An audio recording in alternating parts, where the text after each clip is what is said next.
ਸ਼ੇਰੇ Punjab 600 AM ਤੇ ਨਿੱਘਾ ਹਾਰਦਿਕ ਸਵਾਗਤ ਹੈ। ਮੈਂ ਤੁਹਾਡਾ ਮੇਜ਼ਬਾਨ ਹਰਜੀਤ ਸਿੰਘ ਗਿੱਲ। ਹਰਜੀਤ ਸਿੰਘ ਗਿੱਲ ਸ਼ੋਅ ਲੈ ਕੇ ਤੁਹਾਡੀ ਸੇਵਾ ਦੇ ਵਿੱਚ ਹਾਜ਼ਰ ਹਾਂ। 10:17 ਹੋਏ ਨੇ ਤੇ 20 ਜੁਲਾਈ ਦਾ ਦਿਨ ਹੈ। ਬਰਾ 2022 ਦਾ ਬੁੱਧਵਾਰ ਹੈ। ਸਾਉਣ ਦੇ ਮਹੀਨੇ ਦੀ ਤਰੀਕ ਹੋ ਗਈ ਖਮਸਾ 5 ਤਰੀਕ ਹੈ ਤੇ ਵਰਾ ਹੈ 554 ਨਾਨਕਸ਼ਾਹੀ ਸੰਮਤ। ਅਹਲਨ ਵਸਹਲਨ ਜਾ ਖੁੱਲ੍ਹ ਚੱਲਾਂਗੇ ਪੰਜਾਬ ਨੂੰ। ਦੇਸ਼ ਪੰਜਾਬ ਦੇ ਝਰੋਖੇ 'ਚ ਸਰਦਾਰ ਨਮਕੀਨ ਸਿੰਘ ਪੱਤੀ ਗੱਲਬਾਤ ਕਰਨਗੇ। ਉਸ ਤੋਂ ਬਾਅਦ ਅੱਜ ਸੈਗਮੈਂਟ ਇੱਕ ਸ਼ੁਰੂ ਕਰਨੀ ਹੈ। ਬਹੁਤ ਚਿਰਾਂ ਦੇ ਗੱਲਾਂ ਕਰਦੇ ਹਾਂ। ਡਾਕਟਰਾਂ ਦੀ ਘਾਟ, ਡਾਕਟਰਾਂ ਦੀ ਘਾਟ, ਡਾਕਟਰਾਂ ਦੀ ਘਾਟ। ਡਾਕਟਰਾਂ ਦੀ ਘਾਟ ਦਾ ਕਾਰਨ ਕੀ ਹੈ? ਇੱਕ ਸੁਸਾਇਟੀ ਹੈ ਜਿਹੜੇ ਕੈਨੇਡੀਅਨ ਬੱਚੇ ਬਾਹਰ ਪੜ੍ਹ ਕੇ ਆਉਂਦੇ, ਉਹਨੂੰ ਸਕੈਜ਼ਮਾ ਕਹਿੰਦੇ ਨੇ। ਉਸ ਦੀ ਪ੍ਰੈਜ਼ੀਡੈਂਟ ਰੋਜ਼ਮਰੀ ਹੋਰਾਂ ਦੇ ਨਾਲ ਗੱਲਬਾਤ ਹੋਏਗੀ ਕਿ ਇਹ ਸ਼ੁਰੂਆਤ ਕਿੱਥੋਂ ਹੈ, ਇਹ ਡਿਸਕ੍ਰਿਮੀਨੇਸ਼ਨ ਕਿੱਥੇ ਹੈ। ਇੰਟਰਨੈਸ਼ਨਲ ਜਿਹੜੇ ਮੈਡੀਕਲ ਗ੍ਰੈਜੂਏਟਸ ਨੇ ਉਹ ਵੰਨਗੀ ਦੇ ਵਿੱਚ ਕੌਣ ਨੇ ਅਤੇ ਕੈਨੇਡੀਅਨ ਮੈਡੀਕਲ ਗ੍ਰੈਜੂਏਟਸ ਕੌਣ ਨੇ? ਰੈਜ਼ੀਡੈਂਸੀ ਕਿਉਂ ਨਹੀਂ ਮਿਲਦੀ? ਕਿਹੜੇ ਕਿਹੜੇ ਐਗਜ਼ਾਮ ਨੇ? ਕਿਸ ਤਰ੍ਹਾਂ ਉਹ ਅੰਦਰ ਆਉਂਦੇ ਨੇ? ਕਿੰਨੀਆਂ ਸੀਟਾਂ ਦੇ ਵਿੱਚੋਂ ਕਿੰਨੀਆਂ ਰੈਜ਼ੀਡੈਂਸੀ ਸੀਟਸ ਨੇ ਜਿਹੜੀਆਂ ਉਹ ਇੰਟਰਨੈਸ਼ਨਲ ਮੈਡੀਕਲ ਗ੍ਰੈਜੂਏਟਸ ਨੂੰ ਮਿਲਦੀਆਂ ਨੇ? ਉਸ ਤੋਂ ਬਾਅਦ ਕਹਾਣੀ ਅੱਜ ਕਿਰਪਾਲ ਕਜ਼ਾਕ ਉਹਨਾਂ ਦੀ ਹੋਏਗੀ। ਕਹਾਣੀ ਕਾਹਦੀ ਹੈ?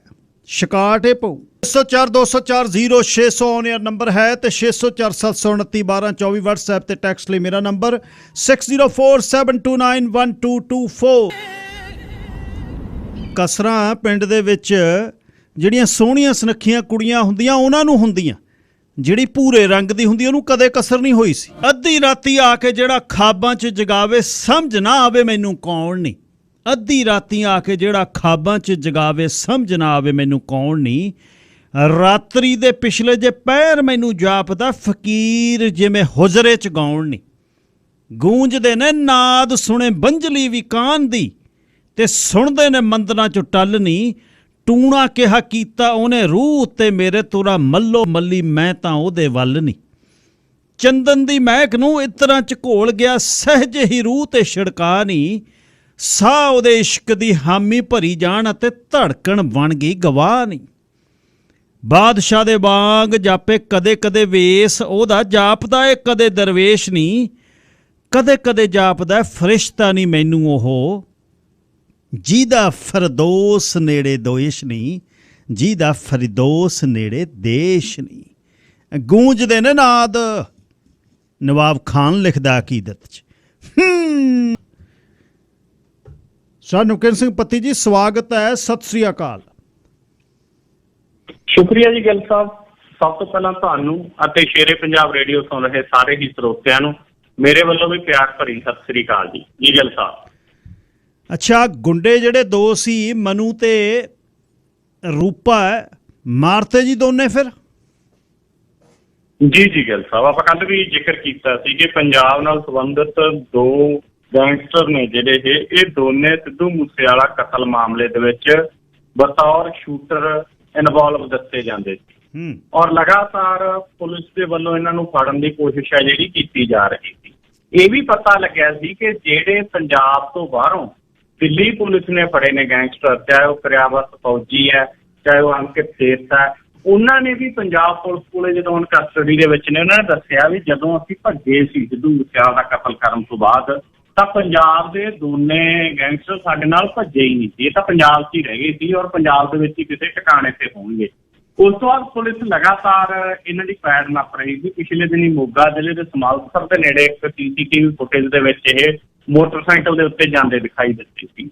ਅੱਜ ਗਿੱਲ ਸਾਹਿਬ ਸਵੇਰ ਤੋਂ ਅੰਮ੍ਰਿਤਸਰ ਸਾਹਿਬ ਦੇ ਵਿੱਚ ਇੱਕ ਮੁਕਾਬਲਾ ਚੱਲ ਰਿਹਾ ਸੀਗਾ।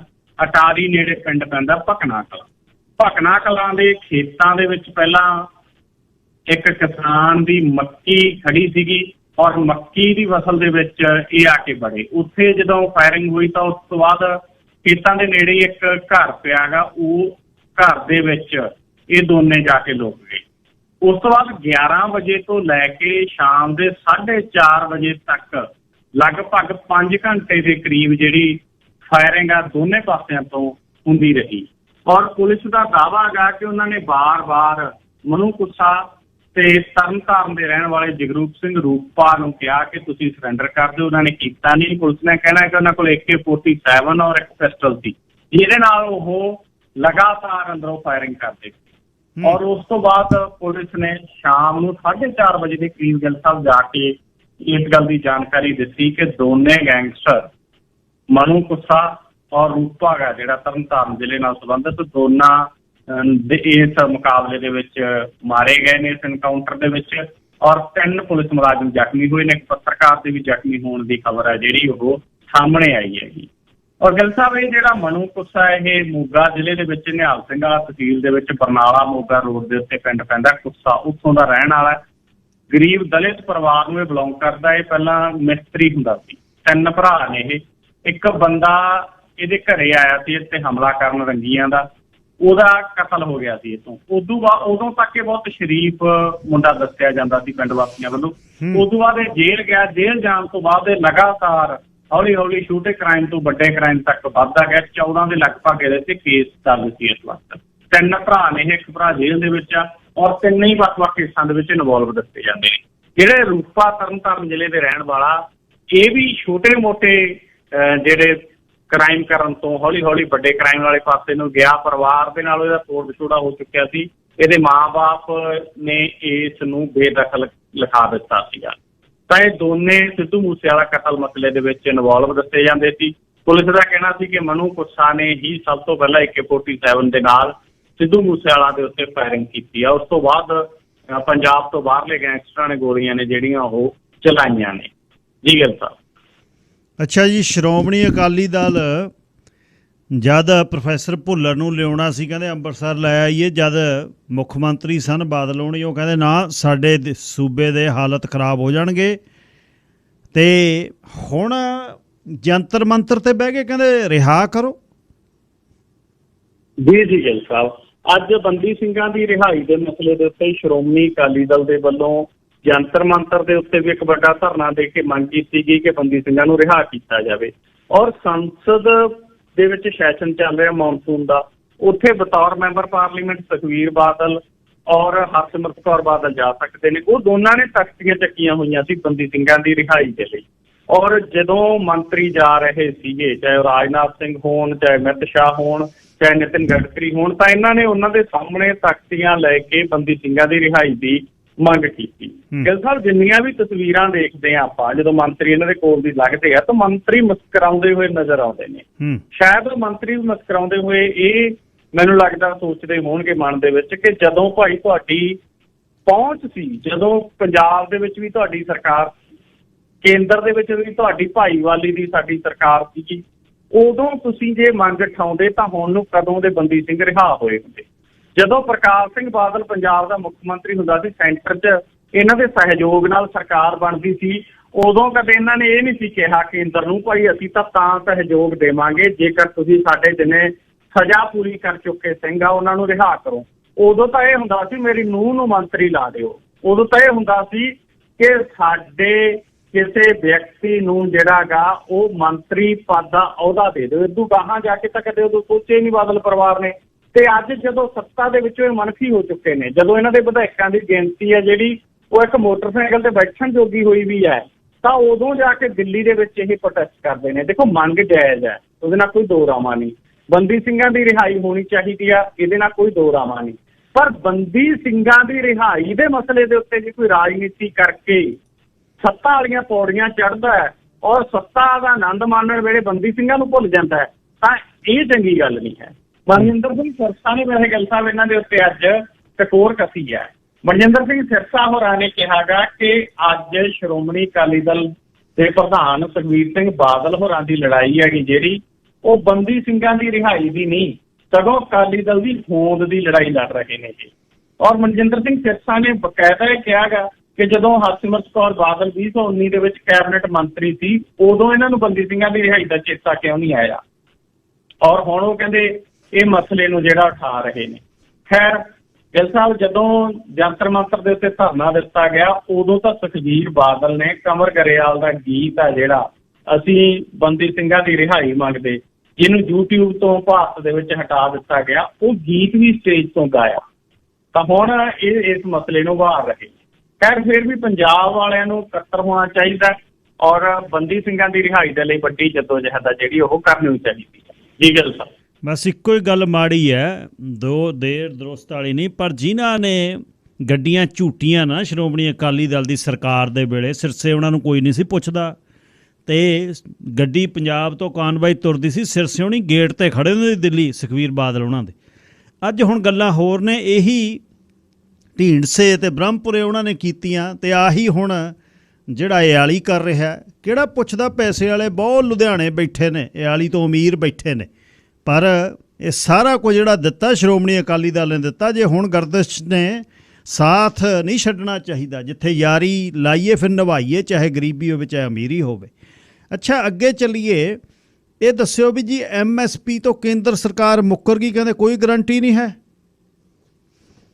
ਜੀ ਗਿੱਲ ਸਾਹਿਬ, MSP ਤੋਂ ਕੇਂਦਰ ਸਰਕਾਰ ਸ਼ਰੇਆਮ ਮੁੱਕਰਦੀ ਦਿਖਾਈ ਦੇ ਰਹੀ ਆ।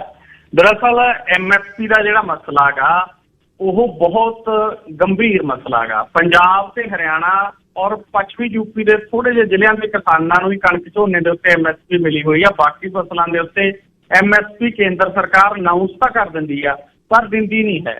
MSP ਦੇ ਉੱਤੇ ਕਾਨੂੰਨੀ ਗਰੰਟੀ ਦੇ ਲਈ ਲਗਾਤਾਰ ਬਹੁਤ ਸਾਰੇ ਆਵਾਜ਼ਾਂ ਵੀ ਉੱਠੀਆਂ। ਸਵਾਮੀਨਾਥਨ ਕਮਿਸ਼ਨ ਵੀ ਬਣਿਆ, ਹੋਰ ਬੜੇ ਕਮਿਸ਼ਨ ਬਣੇ ਨੇ। ਅੱਜ ਤੱਕ ਸਾਰੇ ਕਮਿਸ਼ਨਾਂ ਨੇ ਕਿਹਾ ਕਿ MSP ਕਿਸਾਨਾਂ ਨੂੰ ਮਿਲਣੀ ਚਾਹੀਦੀ ਆ। ਔਰ ਜਦੋਂ ਦਿੱਲੀ ਦੇ ਵਿੱਚ ਮੋਰਚਾ ਚੱਲਦਾ ਸੀ ਖੇਤੀ ਕਾਨੂੰਨਾਂ ਦੇ ਖਿਲਾਫ, ਖੇਤੀ ਕਾਨੂੰਨ ਵਾਪਸ ਲੈਣ ਤੋਂ ਬਾਅਦ ਜਦੋਂ ਕਿਸਾਨਾਂ ਨੂੰ ਉਠਾਇਆ ਗਿਆ, ਉਦੋਂ ਕੇਂਦਰ ਸਰਕਾਰ ਨੇ ਵਿਸ਼ਵਾਸ ਦਵਾਇਆ ਸੀ ਕਿ MSP ਤੇ ਗਰੰਟੀ ਦੇਣ ਦੇ ਲਈ ਇੱਕ ਕਮੇਟੀ ਦਾ ਗਠਨ ਕਰਾਂਗੇ। ਪਰ ਹੁਣ ਆ ਕੇ ਜਿਹੜੀ ਕਮੇਟੀ ਦਾ ਗਠਨ ਕੀਤਾ, ਉਸ ਕਮੇਟੀ ਦੇ ਵਿੱਚ ਬਹੁਤ ਗਿਣਤੀ ਸਰਕਾਰ ਪੱਖੀ ਅਫਸਰ ਲੈ ਲਏ, ਕਿਸਾਨ ਲੈ ਲਏ, ਕਿਸਾਨ ਆਗੂ ਲੈ ਲਏ। ਔਰ ਹੁਣ ਇਹ ਕੀਤਾ ਕਿ 20 ਤੋਂ ਵੱਧ ਤਾਂ ਉਹ ਬੰਦੇ ਲੈ ਲਏ ਜਿਹੜੇ ਸਰਕਾਰ ਦੇ ਪੱਖ ਦੇ ਨੇ, ਔਰ 3 ਸੰਯੁਕਤ ਕਿਸਾਨ ਮੋਰਚੇ ਨੂੰ ਕਹਿਤਾ ਕਿ ਤੁਸੀਂ ਬੰਦੇ ਦੇ ਦਿਓ। ਉਸ ਤੋਂ ਬਾਅਦ ਉਹਦੇ 'ਚ ਸੰਯੁਕਤ ਕਿਸਾਨ ਮੋਰਚੇ ਨੇ ਤਾਂ ਫੈਸਲਾ ਲੈ ਲਿਆ ਕਿ ਅਸੀਂ ਉਹਦਾ ਪਾਰਟ ਨਹੀਂ ਬਣਾਂਗੇ ਕਿਉਂਕਿ ਖਾਨਾ ਪੂਰਤੀ ਆ। ਪਰ ਜਿਹੜੀ ਵੱਡੀ ਗੱਲ ਹੋਈ ਹੈ ਗਿੱਲ ਸਾਹਿਬ, ਉਹ ਇਹ ਹੋਈ ਆ ਕਿ ਅੱਜ ਸੰਸਦ ਦੇ ਸੈਸ਼ਨ ਦੇ ਦੌਰਾਨ ਖੇਤੀਬਾੜੀ ਮੰਤਰੀ ਨਰਿੰਦਰ ਸਿੰਘ ਤੋਮਰ ਹੋਰਾਂ ਤੋਂ ਇੱਕ ਸਵਾਲ ਪੁੱਛਿਆ ਗਿਆ ਮੈਂਬਰ ਪਾਰਲੀਮੈਂਟ ਦੇ ਵੱਲੋਂ ਕਿ ਕੀ ਤੁਸੀਂ ਫਸਲਾਂ ਦੇ ਉੱਤੇ MSP ਦੀ ਗਰੰਟੀ ਯਕੀਨੀ ਬਣਾਉਣ ਜਾ ਰਹੇ ਹੋ? ਤਾਂ ਨਰਿੰਦਰ ਸਿੰਘ ਤੋਮਰ ਨੇ ਸਾਫ਼ ਤੇ ਸਪਸ਼ਟ ਕਿਹਾ ਕਿ ਫਸਲਾਂ ਦੇ ਉੱਤੇ MSP ਦੀ ਕਾਨੂੰਨੀ ਗਰੰਟੀ ਅਸੀਂ ਨਹੀਂ ਦੇਣ ਜਾ ਰਹੇ। ਉਹ ਕਹਿੰਦੇ ਕੋਈ ਸਾਡਾ ਪ੍ਰੋਮਿਸ ਨਹੀਂ, ਜਿਹਦੇ ਤੋਂ ਸਾਫ਼ ਮਤਲਬ ਆ ਕਿ ਕੇਂਦਰ ਸਰਕਾਰ ਨੇ ਫਸਲਾਂ ਦੇ ਉੱਤੇ MSP ਦੀ ਗਰੰਟੀ ਦੇਣ ਤੋਂ ਹੱਥ ਪਿੱਛੇ ਖਿੱਚ ਲਿਆ। ਜੇ ਗਰੰਟੀ ਨਹੀਂ ਹੈਗੀ ਤਾਂ ਭਗਵੰਤ ਮਾਨ ਹੋਰਾਂ ਨੇ ਪਿਛਲੇ ਦਿਨ ਹੀ ਕਿਹਾ ਸੀ ਮੂੰਗੀ ਖਰੀਦਾਂਗੇ 7200 ਨੂੰ, ਲੇਕਿਨ ਉਹਦੀ ਗਰੰਟੀ ਕੋਈ ਨਹੀਂ, ਉਹਦੀ ਇੱਕ ਲਿਮਟ ਬੰਨ੍ਹਤੀ ਇੰਨੀ ਖਰੀਦਾਂਗੇ। ਹੁਣ ਜੇ ਗਰੰਟੀ ਨਹੀਂ ਹੈ ਤਾਂ MSP ਅਨਾਊਂਸ ਕਰ ਦਿਓ, ਚਾਹੇ 50,000 ਅਨਾਊਂਸ ਕਰ ਦਿਓ ਕੁਆਂਟਲ ਦੀ, ਜਦੋਂ ਗਰੰਟੀ ਨਹੀਂ ਹੈ। ਸੋ ਗਰੰਟੀ ਦੇ ਲਈ ਹੀ ਜਦੋਜਹਿਦ ਹੋ ਰਹੀ ਸੀ। ਸੋ ਇਹ ਹੁਣ ਮਸਲਾ ਆਉਣ ਵਾਲੇ ਦਿਨਾਂ 'ਚ ਹੋਰ ਵੱਧ ਚਰਚਾ ਦਾ ਵਿਸ਼ਾ ਬਣੂਗਾ। ਜੀ, ਪੱਤਰਕਾਰ ਮੁਹੰਮਦ ਜ਼ਵੇਰ ਨੂੰ ਛੱਡਤਾ ਜੀ?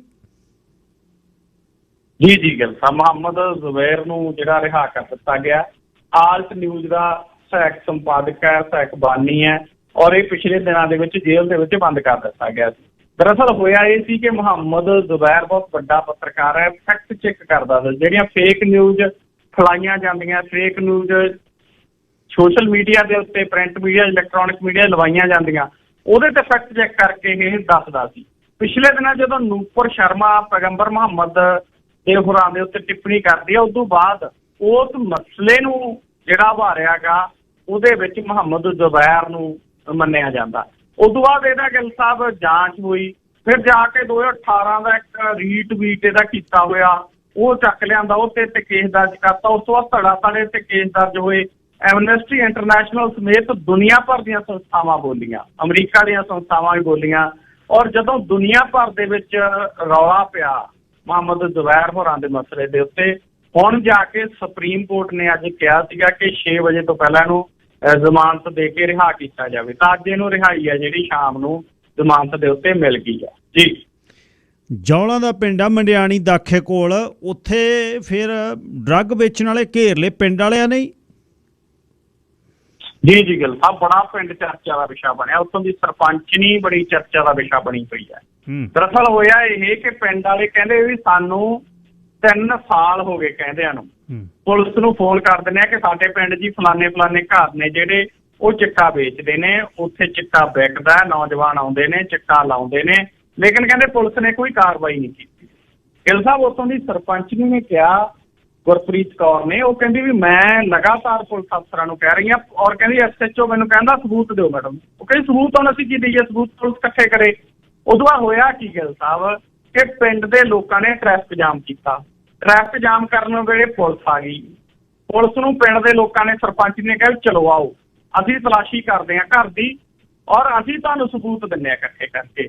ਪੂਰੇ ਪਿੰਡ ਦੇ ਨੌਜਵਾਨਾਂ ਨੇ, ਸਰਪੰਚਨੀ ਨੇ, ਪੰਚਾਇਤ ਨੇ ਜਾ ਕੇ ਗਿੱਲ ਸਾਹਿਬ ਉਹਨਾਂ ਘਰਾਂ ਦੀ ਕੀਤੀ ਤਲਾਸ਼ੀ। ਘਰਾਂ ਦੇ ਵਿੱਚੋਂ ਭਾਵੇਂ ਚਿੱਟਾ ਤਾਂ ਨਹੀਂ ਮਿਲਿਆ, ਪਰ ਇਲੈਕਟ੍ਰੋਨਿਕ ਕੰਡਾ ਮਿਲ ਗਿਆ, ਸਰਿੰਜਾਂ ਮਿਲ ਗਈਆਂ, ਔਰ ਸੋਨਾ ਮਿਲਿਆ, ਜਵੈਲਰੀ। ਔਰ ਗਿੱਲ ਸਾਹਿਬ ਉਹਦੇ 'ਚ ਪਰਚੀਆਂ ਪਾਈਆਂ ਹੋਈਆਂ ਸੀ ਵੀ ਆਹ ਇਹ ਤੋਂ ਲਿਆ, ਇਹ ਤੋਂ ਲਿਆ, ਔਰ ਉਹ ਸੋਨਾ ਮਿਲਿਆ। ਇਸ ਤੋਂ ਇਲਾਵਾ ਵੱਡੀ ਗਿਣਤੀ 'ਚ ਡਰੱਗ ਮਨੀ, ਜਿਹੜੇ ਪੈਸੇ ਸੀ ਉਹਨਾਂ ਦੇ ਘਰਾਂ ਦੇ ਵਿੱਚ ਬੈਡ 'ਚ ਪਾਏ ਹੋਏ, ਉਹ ਬਰਾਮਦ ਕੀਤੇ ਨੇ। ਇਸ ਤੋਂ ਇਲਾਵਾ ਹੋਰ ਕਾਫੀ ਕੁਝ ਜਿਹੜਾ ਉਹਨਾਂ ਘਰਾਂ 'ਚੋਂ ਬਰਾਮਦ ਹੋਇਆ।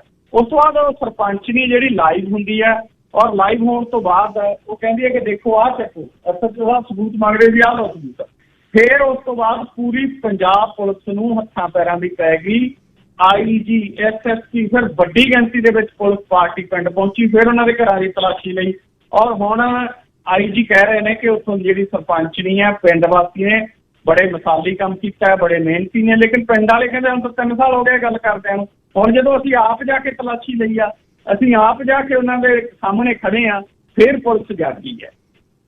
ਸੋ ਜੋ ਮੜਿਆਣੀ ਪਿੰਡ ਦੇ ਲੋਕਾਂ ਨੇ ਕੀਤਾ, ਉਹਨਾਂ ਦੀ ਜਿਹੜੀ ਸਰਾਹਤਾ ਕਰਨੀ ਬਣਦੀ ਆ, ਔਰ ਸਾਰੇ ਪੰਜਾਬ ਦੇ ਲੋਕਾਂ ਨੂੰ ਆਪ ਇਕਜੁੱਟ ਹੋਣਾ ਪਊਗਾ।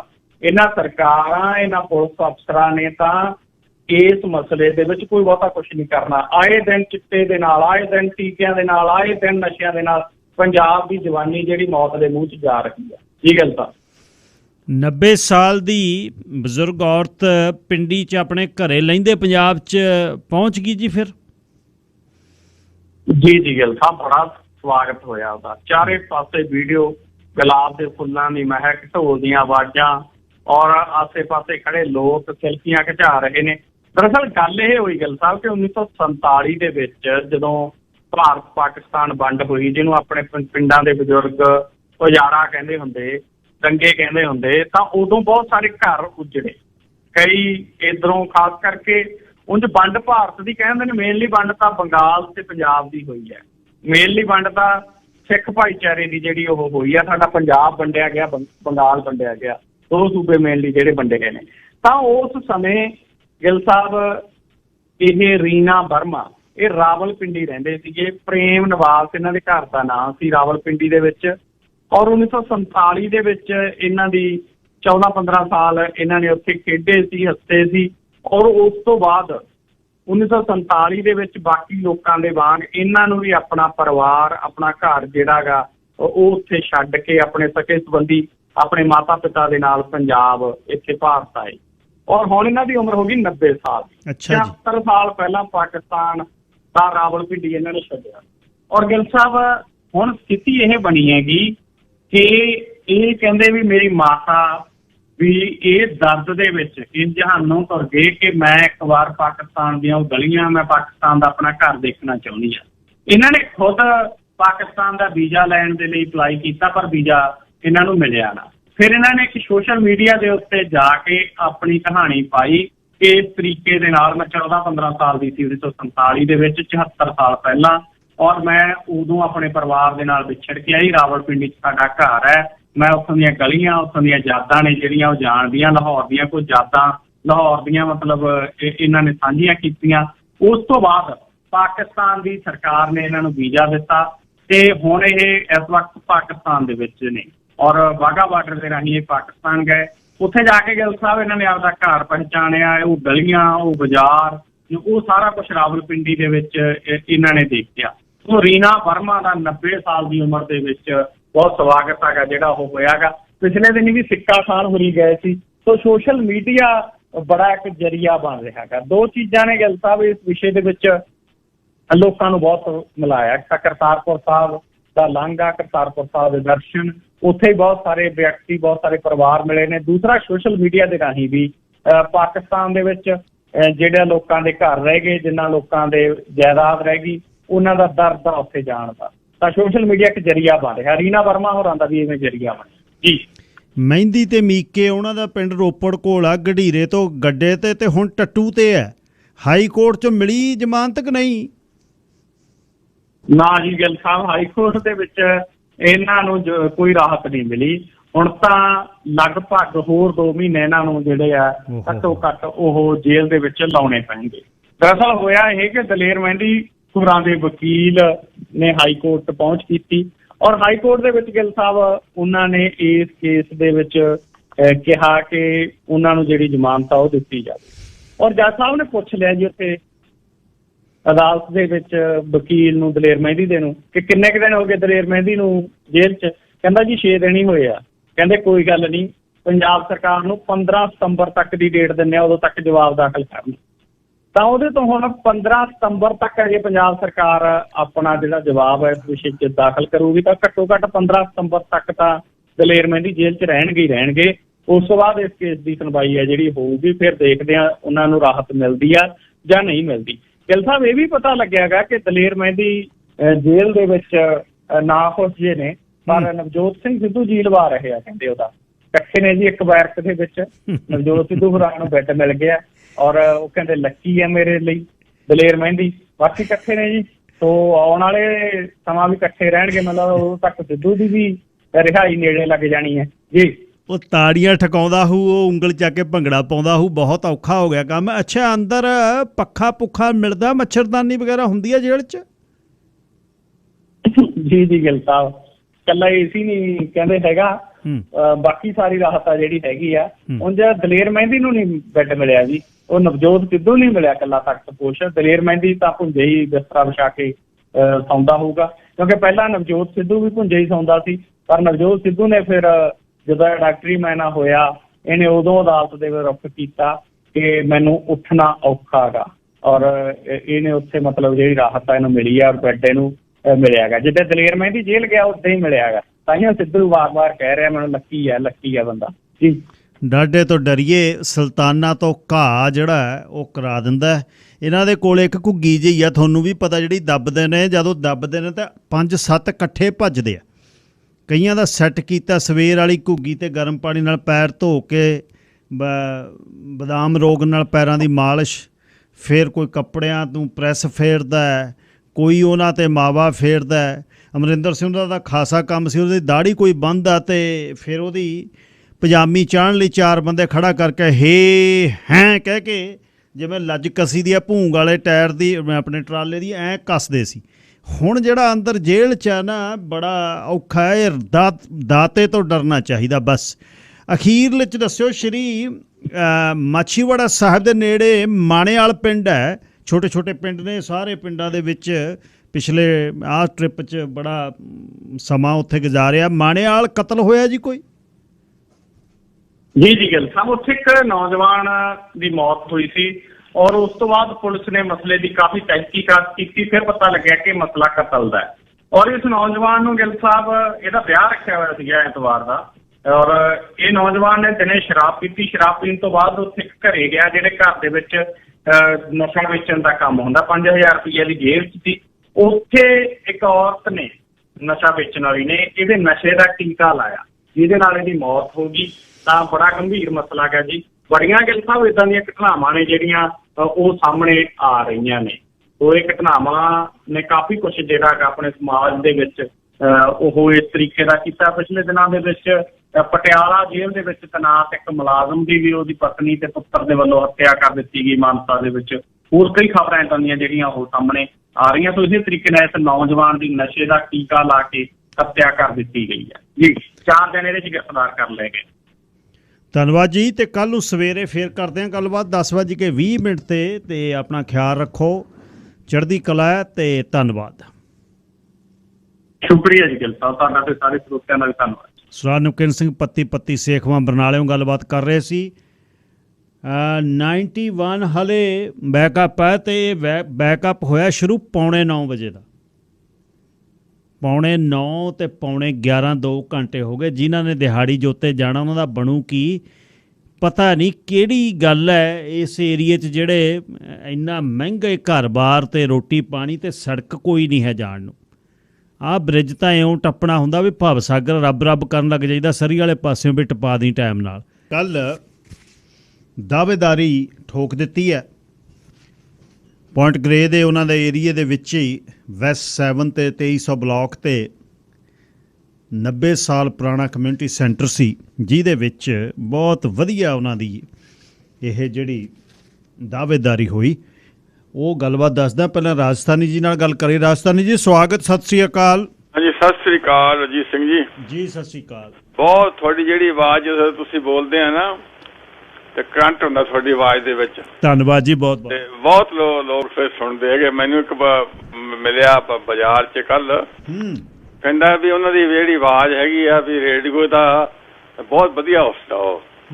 ਤੇ ਮੈਂ ਇਹ 'ਚ ਦਿੰਦਾ ਸੀ ਵਿਚਾਰ ਜਿਹੜੇ ਆ ਕਾਊਂਟਰ ਹੋਇਆ ਪੰਜਾਬ 'ਚ ਜੀ। ਦੇਖੋ ਜਿਹੜੀ ਪੁਲਿਸ ਹੁੰਦੀ ਹੈ ਨਾ, ਤੁਸੀਂ ਸ਼ਾਇਦ ਕਿਸੇ ਉਮਰ 'ਚ ਹੋਵੋਗੇ, ਚੰਬਲ ਦੇ ਡਾਕੂ ਹੁੰਦੇ ਸੀ ਬਹੁਤ ਜ਼ਿਆਦਾ ਜੀ, ਤੇ ਪੁਲਿਸ ਨੇ ਖਤਮ ਕਰਤੇ ਉਹ ਜੀ। ਜਿੱਦ ਬੜੇ ਬੜੇ ਫਲਾਣਾ ਸਿੰਘ, ਧਮਕੜਾ ਸਿੰਘ, ਬਹੁਤ ਡਾਕੂਆਂ ਦੇ ਮਸ਼ਹੂਰ ਨਾਂ ਹੁੰਦੇ ਸੀਗੇ ਜੀ। ਤੇ ਫਿਰ ਵਿਰਪਨ ਸੀਗਾ, ਉਹਨੂੰ ਖਤਮ ਕੀਤਾ ਪੁਲਿਸ ਨੇ। ਫਿਰ ਪੰਜਾਬ ਦੇ ਵਿੱਚ ਜਦੋਂ ਇੰਦਰਾ ਗਾਂਧੀ ਮਾਰੀ ਹੈ, ਰਾਜੀਵ ਕਹਿਣ ਲੱਗਿਆ ਵੀ ਕੋਈ ਭਾਗਣੇ ਨਾ ਪਾਏ, ਮੈਂ ਹਿੰਦੀ ਪੜ੍ਹਿਆ ਵੀ ਨੱਠਣੇ ਨਾ ਪਾਵੇ, ਵੀ ਖਤਮ ਕਰੋ ਇਹਨਾਂ ਨੂੰ, ਨੌਜਵਾਨਾਂ ਨੂੰ।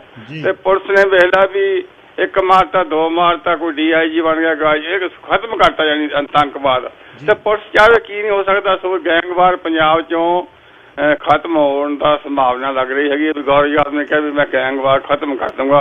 ਤਾਂ ਪੁਲਿਸ ਚਾਹ ਜੇ ਪੁਲਿਸ ਸਹੀ ਹੋਊਗੀ ਪੰਜਾਬ ਦੀ ਤੇ ਗੈਂਗਵਾਰ ਖਤਮ ਆ। ਤੇ ਜਿਹੜੇ ਹੁਣ ਕੋਈ ਉਹਨਾਂ ਨੂੰ ਸ਼ਹਿ ਦਿੰਦਾ ਉਹ ਵੀ ਮੂਹਰੇ ਆ ਜਾਊਗਾ, ਵੀ ਕੋਈ ਮੰਤਰੀ ਜਾਂ ਕੋਈ ਹੋਰ, ਤੇ ਜਨਤਾ ਸੁਖੀ ਨਾ ਬਸੂਗੀ ਪੰਜਾਬ ਦੀ ਜੀ। ਇਹ ਗੱਲ ਕਹਿਣੀ ਸੀ। ਧੰਨਵਾਦ ਜੀ, ਬਹੁਤ ਬਹੁਤ ਬਹੁਤ ਬਹੁਤ ਧੰਨਵਾਦ। ਡੇਵਿਡ ਉਹਨਾਂ ਦਾ ਕੱਲ ਉਹ ਸਮਾਰੋਹ ਬਹੁਤ ਇਫੈਕਟਿਵ ਸੀ, ਬਹੁਤ ਰੰਗਾ ਸੀ, ਬਹੁਤ ਸੱਭਿਅਕ ਸੀ। ਸਾਰੇ ਉੱਥੇ ਪਹੁੰਚੇ ਹੋਏ ਸੀ, ਸੀਨੀਅਰ ਮਿਨਿਸਟਰ, ਕੋਲੀਗਸ ਉਹਨਾਂ ਦੇ। 48 ਜਣਿਆਂ ਨੂੰ ਲੈ ਕੇ 48 MLA ਦੇ ਨਾਲ ਉਹਨਾਂ ਨੇ ਇਹ ਦਾਅਵੇਦਾਰੀ ਕੀਤੀ ਆ। ਲੱਗਦਾ ਨਹੀਂ ਕੋਈ ਹੋਰ ਖੜੂਗਾ। ਹੁਣ ਇਹ ਪਾਰਟੀ ਜਾਣਦੀ ਹੋਵੇ, ਜੇ ਪਤਾ ਹੋਵੇ ਜੇ ਹੋਰ ਕਿਸੇ ਨੇ ਖੜਨਾ ਨਹੀਂ, ਫਿਰ ਦਸੰਬਰ ਤੱਕ ਇਹਨੂੰ ਲੈ ਕੇ ਜਾਣ ਦਾ ਨਹੀਂ ਮਤਲਬ। ਅਕਤੂਬਰ 4 ਨੂੰ ਪਤਾ ਲੱਗ ਜਾਣਾ, ਫਿਰ ਛੇਤੀ ਨਿਬੇੜ ਸਕਦੇ। ਪਰ ਚਲੋ ਪਾਰਟੀ ਇੱਦਾਂ ਹੀ ਆਪਣੀ ਮਰਜ਼ੀ ਹੈ, ਜਿਵੇਂ ਉਹਨਾਂ ਦਾ ਕਾਨੂੰਨ ਹੈ ਜਿਹੜਾ।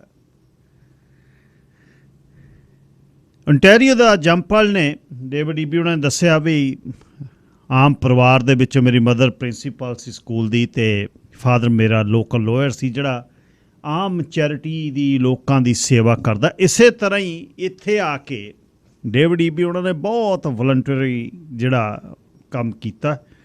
ਬਹੁਤ ਇਹਨਾਂ ਸੰਸਥਾਵਾਂ ਦੇ ਜਿਹੜੀਆਂ ਚੈਰੀਟੇਬਲ ਸੰਸਥਾਵਾਂ ਨੇ, ਫਰੀ ਐਜ਼ ਏ ਲੋਇਰ ਉਹ ਕੰਮ ਕੀਤਾ ਉਹਨਾਂ ਨੇ। ਸੋਸ਼ਲ ਜਸਟਿਸ, ਆਮ ਲੋਕਾਂ ਦੀ ਗੱਲ, ਸਿਵਲ ਲਿਬਰਟੀ ਦੀ ਗੱਲ, ਮਨੁੱਖੀ ਹੱਕਾਂ ਦੀ ਗੱਲ, ਇਹਦੇ 'ਤੇ ਪੈਰ ਗੱਡ ਕੇ ਉਹ ਖੜ੍ਹਦੇ ਨੇ। ਬਹੁਤ ਜਦ ਕੋਈ ਉਹਨਾਂ ਨੂੰ ਦੁੱਖ ਦੱਸਦਾ ਹੈ ਤਾਂ ਉਹਨਾਂ ਨੂੰ ਪਤਾ ਹੈ ਵੀ ਮੈਂ ਕਿਵੇਂ ਸੁਣਨਾ ਹੈ, ਕਿਹੜੀ ਗੱਲ ਕਿਵੇਂ ਸੁਣਨੀ ਹੈ। ਅਤੇ ਬਹੁਤ ਕੋਮਲ ਦਿਲ ਇਨਸਾਨ ਨੇ ਅਤੇ ਬਹੁਤ ਨਰਮ ਬੋਲਣ ਵਾਲੇ ਆ। ਅਤੇ NDP ਨੂੰ ਵਧੀਆ ਇੱਕ ਲੀਡਰ ਜਿਹੜਾ ਜੌਨ ਹੌਰਗਨ ਤੋਂ ਬਾਅਦ ਚਾਹੀਦਾ ਸੀ, ਜਿਹੜਾ ਕੈਵਨ ਫਾਲਕਨ ਦਾ ਤੋੜ ਹੋਵੇ। ਦਾਅਵੇਦਾਰੀਆਂ ਤਾਂ ਬਹੁਤ ਕਰੀ ਜਾਂਦੇ ਸੀ, ਲਿਸ਼ਕਾਇਆ ਵੀ ਬਹੁਤ ਕਈਆਂ ਨੂੰ। 1 ਸਾਲ ਹੋ ਗਿਆ, ਦੇ ਫੋਟੋ 'ਤੇ ਫੋਟੋ, ਦੇ ਮੇਜਰ ਅਨਾਊਂਸਮੈਂਟ 'ਤੇ ਕਿਸੇ ਡਿਪਾਰਟਮੈਂਟ ਦੀ ਹੋਣੀ, ਕੁਛ ਖਾਸ ਬੰਦੇ ਉਹ ਜ਼ਰੂਰ ਖੜਨਗੇ ਵਿੱਚ। ਪਰ ਇਸ ਤਰ੍ਹਾਂ ਗੱਲਾਂ ਨਹੀਂ ਹੁੰਦੀਆਂ ਲੋਕਾਂ ਦੇ ਵਿੱਚ। ਜੇ ਤੁਸੀਂ ਰਚੇ ਨਹੀਂ, ਲੋਕ ਜਵਾਬ ਦੇ ਦਿੰਦੇ ਨੇ। ਲੋਕਾਂ ਨੂੰ ਫੋਨ ਆਏ ਨੇ ਬਥੇਰੇ ਪਿਛਲੇ ਦਿਨਾਂ 'ਚ ਵੀ ਨਾਂ ਲੈ ਕੇ ਫਲਾਣੇ ਦਾ, ਪਰ ਨਾ ਉਹ ਕਹਿੰਦੇ ਨਾ ਅਸੀਂ ਤਾਂ ਨਹੀਂ ਜਾਣਦੇ। ਖਾਸ ਤੌਰ 'ਤੇ ਆਪਣੇ ਭਾਈਚਾਰੇ ਨੇ ਬਹੁਤ ਵਧੀਆ ਇਸ ਵਾਰ ਸੁਨੇਹਾ ਦਿੱਤਾ ਕਿ ਅਸੀਂ ਆਪਣੇ ਪਰਾਏ 'ਚ ਨਹੀਂ ਬੈਠਦੇ, ਅਸੀਂ ਗੁਣਾਂ ਵਾਲੇ ਬੰਦੇ ਨਾਲ ਬੈਠਦੇ ਹਾਂ। ਇਸ ਵੱਡੇ ਜੌਨ ਹੌਰਗਨ ਦੀ ਬੜੀ ਸਾਫ਼ ਛਵੀ ਹੈ। ਕੇਟਰ ਕੈਬ ਵਾਲੇ ਚੱਕਰ ਦੇ ਵਿੱਚ ਬਚਤ ਰਹਿ ਗਈ ਸਰਕਾਰ ਦੀ। ਜੇ ਨਾ ਉਹ ਕੰਟਰੈਕਟ ਕਿਤੇ ਲੀਕ ਹੁੰਦਾ ਤਾਂ ਕੇਟਰ ਕੈਬ ਦਾ ਜਿਹੜਾ ਬੜੀ ਮੁਸ਼ਕਿਲ ਆਉਣੀ ਸੀ, ਕਿਉਂਕਿ ਗਵਰਨਮੈਂਟ ਦੇ ਸੀਨੀਅਰ ਜਿਹੜੇ ਕੁਛ ਮਿਨਿਸਟਰ, ਕੁਛ MLA ਉਹਦੇ 'ਚ ਇਨਵੋਲਵ ਸੀ, ਅਤੇ ਉਹ ਐਗਰੀਮੈਂਟ ਹੋ ਰਹੇ ਸੀ ਅਤੇ ਗੱਲਾਂ ਚੱਲ ਰਹੀਆਂ ਸੀ। 200 ਤੁਹਾਨੂੰ ਹੁਣ ਲਾਇਸੈਂਸ ਵੈਨਕੂਵਰ ਟੈਕਸੀ ਨੂੰ ਜਿਹੜਾ ਦਿੱਤਾ ਇਹ ਦੇ ਦਿਓ, 200 ਅਸੀਂ ਲੈ ਦਾਂਗੇ, 400 ਅਸੀਂ ਟੈਕਸੀ ਪਾ ਦਾਂਗੇ, ਹੌਲੀ ਹੌਲੀ ਤੁਸੀਂ ਕੇਟਰ ਦੇ ਥੱਲੇ ਆ ਜਾਓ। ਕਮਾਲ ਹੈ ਬਈ। ਉਬਰ ਨਹੀਂ ਤਾਂ ਉਹਨੂੰ ਕੇਟਰ ਉਬਰ ਦੇ ਨਾਂ ਥੱਲੇ ਚ ਕਰ ਲਿਆ ਸੀ। ਵੈਨਕੂਵਰ ਟੈਕਸੀ ਐਸੋਸੀਏਸ਼ਨ ਨਾਲ ਸੁਲ੍ਹਾ ਹੋ ਗਈ ਸੀ। ਉਹ ਤਾਂ ਗੱਲਾਂ ਬਾਹਰ ਨਿਕਲੀਆਂ ਵੀ ਇਹਦੇ 'ਚ ਕੌਣ ਮੀਡੀਆ ਨੇ ਬ੍ਰੇਕ ਕਰ ਦਿੱਤੀ ਵੀ ਇਹਦੇ 'ਚ ਕਿਹੜੇ ਬੰਦੇ ਤੁਰੇ ਫਿਰਦੇ ਆ, ਕਿਹੜੇ ਮੀਟਿੰਗਾਂ ਕਰਦੇ ਫਿਰਦੇ ਆ, ਕੱਲੇ ਕਿਵੇਂ ਮੀਟਿੰਗਾਂ ਕਰਦੇ ਫਿਰਦੇ ਆ। ਬਸ ਬੱਲੋ ਪੈ ਗਈ ਫਿਰ। ਇਹ ਤਾਂ ਇਹਨਾਂ ਦਾ ਸਿਸਟਮ ਹੀ ਇਹ ਹੈ। ਇੱਥੇ ਤੁਸੀਂ ਸੱਚੇ ਹੋ ਕੇ ਸੇਵਾ ਕਰੋ ਜੇ ਕਰਨੀ ਹੈ। ਜੇ ਪੈਸੇ ਕਮਾਉਣੇ ਨੇ ਫਿਰ ਰਾਜਨੀਤੀ ਛੱਡੋ। ਪੈਸਾ ਕਮਾਉਣਾ ਅਲੱਗ ਗੱਲ ਹੈ। ਬੰਦਾ ਜਿਹੜਾ ਕੁਆਲੀਫਾਈਡ ਹੈ ਉਹ ਲੱਖ ਸਵਾ ਲੱਖ 'ਤੇ ਕਿਉਂ ਨੌਕਰੀ ਕਰੂ, ਉਹ ਵੱਧ ਪੈਸੇ ਡਾਲਰ ਕਮਾ ਸਕਦਾ। ਪਰ ਜੇ ਤੁਸੀਂ ਸੇਵਾ ਕਰਨੀ, ਕੋਈ ਸਿਸਟਮ ਚੇਂਜ ਕਰਨਾ ਹੈ, ਫਿਰ ਤੁਸੀਂ ਰਾਜਨੀਤੀ 'ਚ ਆਓ। ਅਤੇ ਸਿਸਟਮ ਵੀ ਕੁਛ ਸਮੇਂ 'ਚ ਚੇਂਜ ਹੁੰਦਾ, 30 ਸਾਲਾਂ 'ਚ ਨਹੀਂ ਚੇਂਜ ਹੁੰਦਾ। ਉਹ ਕੱਲ੍ਹ ਡੇਵਿਡ ਈਬੀ ਦੀ ਮੇਰੇ ਖਿਆਲ ਹੁਣ ਸੁਨੇਹਾ ਕਲੀਅਰ ਹੈ। ਇੰਡੋਰਸ ਜਿਹੜਾ 47-48 MLA ਨੇ ਕੀਤਾ, ਕੋਈ ਸ਼ਰਾਰਤ ਦੀ ਚਾਂਸ ਤਾਂ ਨਹੀਂ ਹੈ। ਜੇ ਕਿਸੇ ਪਾਰਟੀ ਵਾਲੇ ਪਾਸਿਓਂ ਅੰਦਰੋਂ ਕਿਤੇ ਕੁਛ ਇਸ ਨੂੰ ਜੈਪਰਡਾਈਜ਼ ਕਰਨ ਦੀ ਕੋਸ਼ਿਸ਼ ਕੀਤੀ, ਅਗਲੀਆਂ ਇਲੈਕਸ਼ਨਾਂ 'ਚ ਲੋਕ ਫਿਰ ਫਤਵਾ ਦੇਣਗੇ, ਖਾਸ ਤੌਰ 'ਤੇ ਪੰਜਾਬੀ ਵਸੋਂ ਵਾਲੇ ਲੋਕ, ਕਿਉਂਕਿ ਨੇੜੇ ਵੱਡੀਆਂ ਮੇਜਰ ਫਾਈਲਸ ਡੇਵਿਡ ਈਬੀ ਦੀਆਂ ਨੇ ਜਿਹੜੀਆਂ ਉਹਨੇ ਬੜਾ ਕੰਮ ਕੀਤਾ। ਪਰ ਉਹ ਕੰਮ ਸਿਰੇ ਲਾਉਣ ਤੋਂ ਪਹਿਲਾਂ ਕਿਤੇ ਨਾ ਕਿਤੇ ਉਸ ਨੂੰ ਰੋਕਿਆ ਵੀ ਗਿਆ। ਜਿਹੜੀ ਮਨੀ ਲਾਂਡਰਿੰਗ ਹੋਇਆ, ਮਨੀ ਲਾਂਡਰਿੰਗ ਡਾਕਟਰ ਜਰਮਨ ਦੀ ਰਿਪੋਰਟ ਦੇ ਨਾਲ ਉਹਨੇ ਕੁਆਟ ਖੋਲ੍ਹਤੇ ਸੀ। ਉਹਨੇ ਅੱਗੇ ਜਾਣਾ ਸੀ, ਪਰ ਕਿਤੇ ਨਾ ਕਿਤੇ ਖਿੱਚਤਾਣ ਹੋਈ ਵਿੱਚ। ਇਹੀ ICBC ਦਾ ਹੋਇਆ। ਲੱਗੀ ਹੋਈ ਕੂੜੇਦਾਨ 'ਚ ਅੱਗ ਜਿਹੜੀ ਬੁਝਾਤੀ ਡੇਵਿਡ ਈਬੀ ਨੇ। -$1 ਬਿਲੀਅਨ 'ਚ ਪਈ ਚੀਜ਼ ਪਲੱਸ 'ਚ ਲਿਆ ਕੇ ਲੋਕਾਂ ਦੇ ਘਰਾਂ 'ਚ ਚੈੱਕ ਭੇਜਤੇ। ਕੱਲ੍ਹ ਉਹਨਾਂ ਨੇ ਇੱਕ ਗੱਲ ਹੋਰ ਕੀਤੀ ਬਹੁਤ ਖਾਸ ਆਪਣੀ ਸਪੀਚ ਦੇ ਵਿੱਚ। ਉਹ ਕਹਿੰਦਾ ਅਫੋਰਡੇਬਲ ਹਾਊਸਿੰਗ 'ਤੇ ਮੈਂ ਕੰਮ ਕਰਨਾ, ਆਮ ਲੋਕਾਂ ਦੀ 'ਤੇ, ਪਰ ਮੇਕ ਸ਼ੋਰ ਕਰੂੰਗਾ ਮੈਂ ਉਹ ਸਰਕਾਰੀ ਘਰ ਜਿਹੜੇ ਕੋਈ ਆਉਣ ਵਾਲੀ ਧਿਰ ਆਉਣ ਵਾਲੇ ਸਮੇਂ 'ਚ ਬਣੀ ਸਰਕਾਰ ਕਿਤੇ ਉਹਨਾਂ ਨੂੰ ਵੇਚ ਕੇ ਬਜਟ ਨਾ ਬੈਲੈਂਸ ਆਪਣਾ ਕਰ ਲਵੇ। ਬਹੁਤ ਤਕੜਾ ਕਟਾਖਸ਼ ਸੀ ਉਹਨਾਂ ਦਾ। ਕਿਸੇ ਨੂੰ ਨਹੀਂ ਦੱਸਿਆ BC ਲਿਬਰਲਸ ਨੇ ਵੀ $1 ਬਿਲੀਅਨ ICBC ਤੋਂ ਚੱਕ ਕੇ ਅਸੀਂ ਕਿਤਾਬਾਂ ਜਿਹੜੀਆਂ ਉਹ ਬੈਲੈਂਸ ਕਰ ਰਹੇ ਹਾਂ। ਕਿੱਡਾ ਵੱਡਾ ਇੱਕ ਲੋਕਾਂ ਦੇ ਨਾਲ ਇਹ ਉਹਨਾਂ ਨੂੰ ਕਾਲੇ ਏਰੀਏ ਦੇ ਵਿੱਚ ਰੱਖਣਾ, ਕਿੱਡਾ ਵੱਡਾ ਭਰਮ ਸੀ ਲੋਕਾਂ ਦਾ ਵੀ ਇਹਨਾਂ ਨੇ ਤਾਂ ਇਹਦਾ ਬਹੁਤ ਵਧੀਆ ਜਿਹੜੇ ਨੇ ਪਾਲਿਸੀ ਮੇਕਰ ਨੇ ਬੜੀ ਗਵਰਨੈਂਸ ਵਧੀਆ, ਪਰ ਇਹ ਨਹੀਂ ਦੱਸਿਆ ਵੀ ਤੁਹਾਡਾ ਜਿਹੜਾ ਕਮਾਇਆ ਹੋਇਆ $1 ਅਰਬ ਚੱਕ ਕੇ ਅਸੀਂ ਲੈ ਗਏ। ਹਾਊਸਿੰਗ ਦੇ ਵਿੱਚ ਉਹਨਾਂ ਨੇ ਬਹੁਤ ਕੰਮ ਕੀਤਾ। ਅਫੋਰਡੇਬਲ ਹਾਊਸਿੰਗ 'ਤੇ ਉਹ ਕੰਮ ਕਰਨ ਦੀ ਗੱਲ ਕਰ ਰਹੇ ਨੇ। ਡੇਵਿਡ ਈਬੀ ਇੱਕ ਵਧੀਆ ਪ੍ਰੀਮੀਅਰ ਹੋਣਗੇ ਅਤੇ ਮੈਨੂੰ ਨਹੀਂ ਲੱਗਦਾ ਕੋਈ ਮੁਕਾਬਲਾ ਹੁਣ ਹੋਊਗਾ ਉਹਨਾਂ ਦਾ। ਅਤੇ ਵਧੀਆ ਪਾਰਟੀ ਦੀ ਵਿੱਚ ਇਹ ਚੰਗਾ ਵੀ ਹੈ, ਕਸ਼ੀਦਗੀ ਤੋਂ ਬਚੀਏ, ਪਰ ਨਾਲ ਲੋਕਤੰਤਰ ਦੀ ਵੀ ਇੱਕ ਗੱਲ ਆ ਵੀ ਲੋਕਤੰਤਰ ਦੇ ਵਿੱਚ ਸਾਰਿਆਂ ਨੂੰ ਜਿਹੜਾ ਉਹ ਮੌਕਾ ਮਿਲਦਾ। ਪਰ ਜੇ ਕੋਈ ਮੌਕਾ ਪ੍ਰਵੇਲ ਨਾ ਕਰੇ ਫਿਰ ਜਿਹੜਾ ਪਹਿਲਾ ਮੌਕਾ ਮਾਰ ਗਿਆ ਉਹਦੀ ਗਲਤੀ ਨਹੀਂ ਹੈ। ਸਾਰਿਆਂ ਦਾ ਧੰਨਵਾਦ ਜੀ। ਦੁਬਾਰਾ ਸ਼ੋਅ 'ਚ ਅੱਜ ਖਾਸ ਗੱਲਬਾਤ ਤੁਹਾਡੇ ਨਾਲ ਮੈਂ ਕਰਨੀ ਹੈ ਕਿ ਸਾਡੇ ਜਵਾਕ ਜਿਹੜੇ ਇੱਥੋਂ ਮੈਡੀਸਨ ਪੜ੍ਹਨ ਜਾਂਦੇ ਹੈ ਕੈਨੇਡਾ ਤੋਂ ਬਾਹਰ, ਕੀ ਉਹਨਾਂ ਨੂੰ ਪਤਾ ਵੀ ਉਹਨਾਂ ਨੂੰ ਫਿਰ ਇੰਟਰਨੈਸ਼ਨਲ ਮੈਡੀਕਲ ਗ੍ਰੈਜੂਏਟਸ ਕਿਹਾ ਜਾਏਗਾ, IMG ਕਿਹਾ ਜਾਏਗਾ? ਇਸ 'ਤੇ ਅੱਜ ਗੱਲਬਾਤ ਕਰਾਂਗੇ। ਇੱਕ ਸੰਸਥਾ ਹੈ ਜੀ ਜਿਸ ਦਾ ਨਾਮ ਹੈ SOCASMA, society of Canadians studying medicine abroad. ਇਹ ਇੱਕ ਸੁਸਾਇਟੀ ਹੈ ਅਤੇ ਜਿਸ ਦੇ ਪ੍ਰੈਜ਼ੀਡੈਂਟ ਨੇ ਰੋਜ਼ਮੈਰੀ ਪਾਲੋਵਿਕ, ਅਤੇ ਨਾਲ ਉਹ ਕੋ-ਚੇਅਰ ਕਰਦੇ ਨੇ ਇੱਕ ਰਿਸਰਚ ਕਮੇਟੀ ਨੂੰ ਜਿਹੜੀ 2013 'ਚ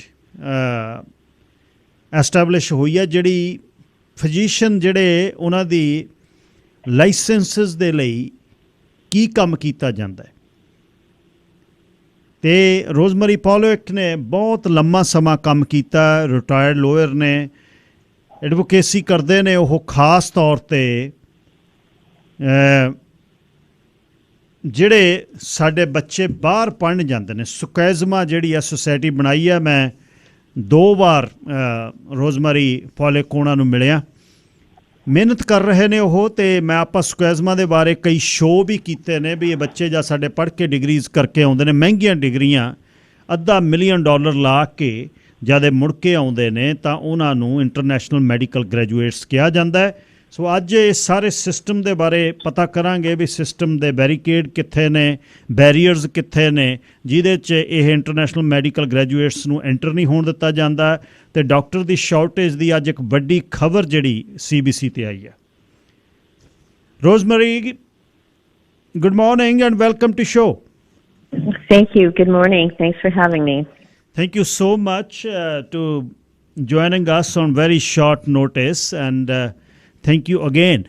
So I would like to start from a letter A today, because I did few shows on SCASMA and for your society, as you're working hard to get our Canadian kids who are studying abroad in medicine. When they come back, they can't practice as a physician.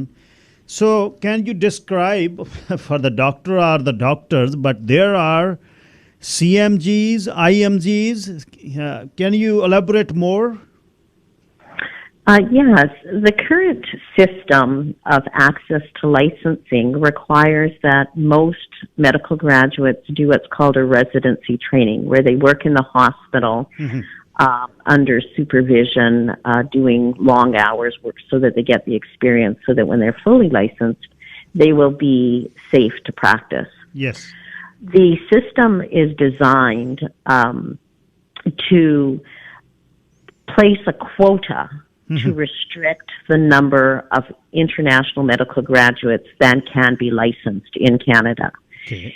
And so this is done by segregating graduates of Canadian and American medical schools and international medical school graduates, with the intention of the government controlling the number of doctors who can become licensed. Okay. So the system is set up to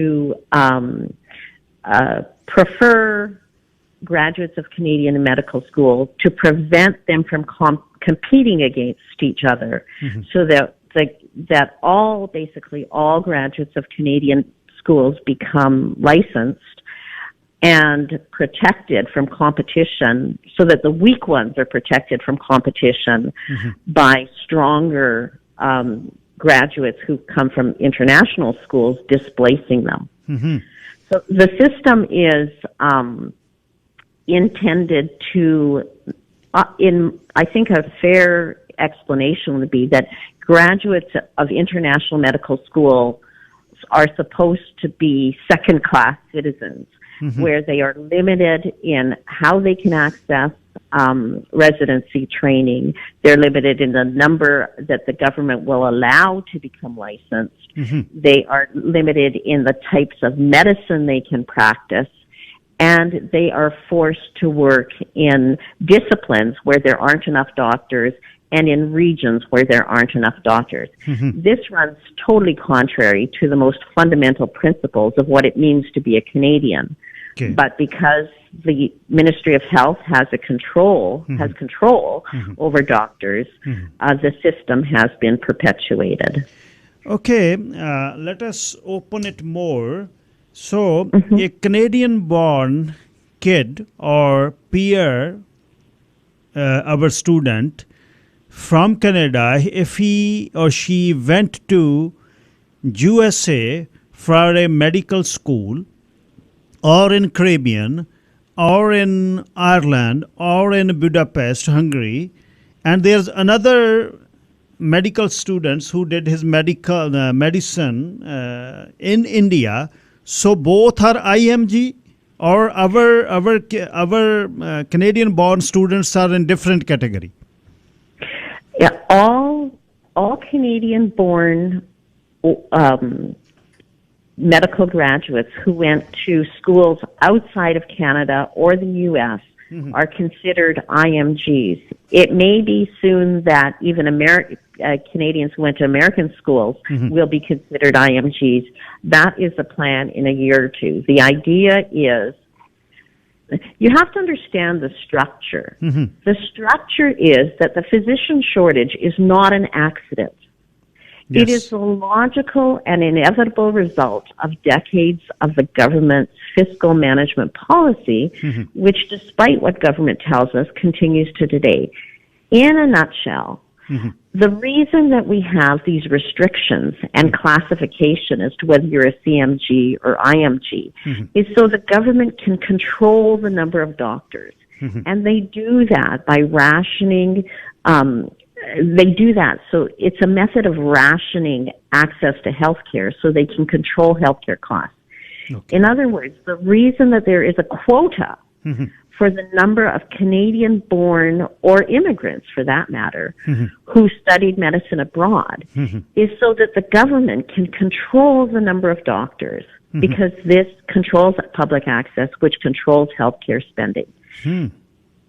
There is no accident that we're in a physician shortage. That is the design. So I will come to rationing and quota in a moment. Let us start again to get in to work as a physician. Say our local student who went to UBC, he did or she just completed degree and ready for residency, and there is another student which went to Australia, or he or she came back from the same education, so they both have to start to work as a physician. So what is the process for CMG and what is the process for IMG to be a doctor? They both have to undertake residency training. Okay. And residency training is made available, is segregated. Access to residency training is segregated. You don't decide who's going to be a resident physician based on individual merit. Okay. The fact that the fellow or woman went to Australia makes them substantially disadvantaged. Whereas in the CMG stream, in the graduate of Canadian medical schools, there are more residency positions than there are applicants. Okay. Where in the IMG stream, where the person who studied in Australia went, there are in BC a maximum of 58 positions. Across all of Canada, approximately 330 positions. It varies a little bit one way or the other. And so in one instance, you have, for instance, this year, there were an excess of positions for graduates of Canadian medical schools, but there was a deficiency of about 1,500 or 1,200 residency positions for graduates from Australia, England, India, and all the other places. So there is a quota of how many will be allowed to be licensed if you graduated from anywhere other than Canada. The United States.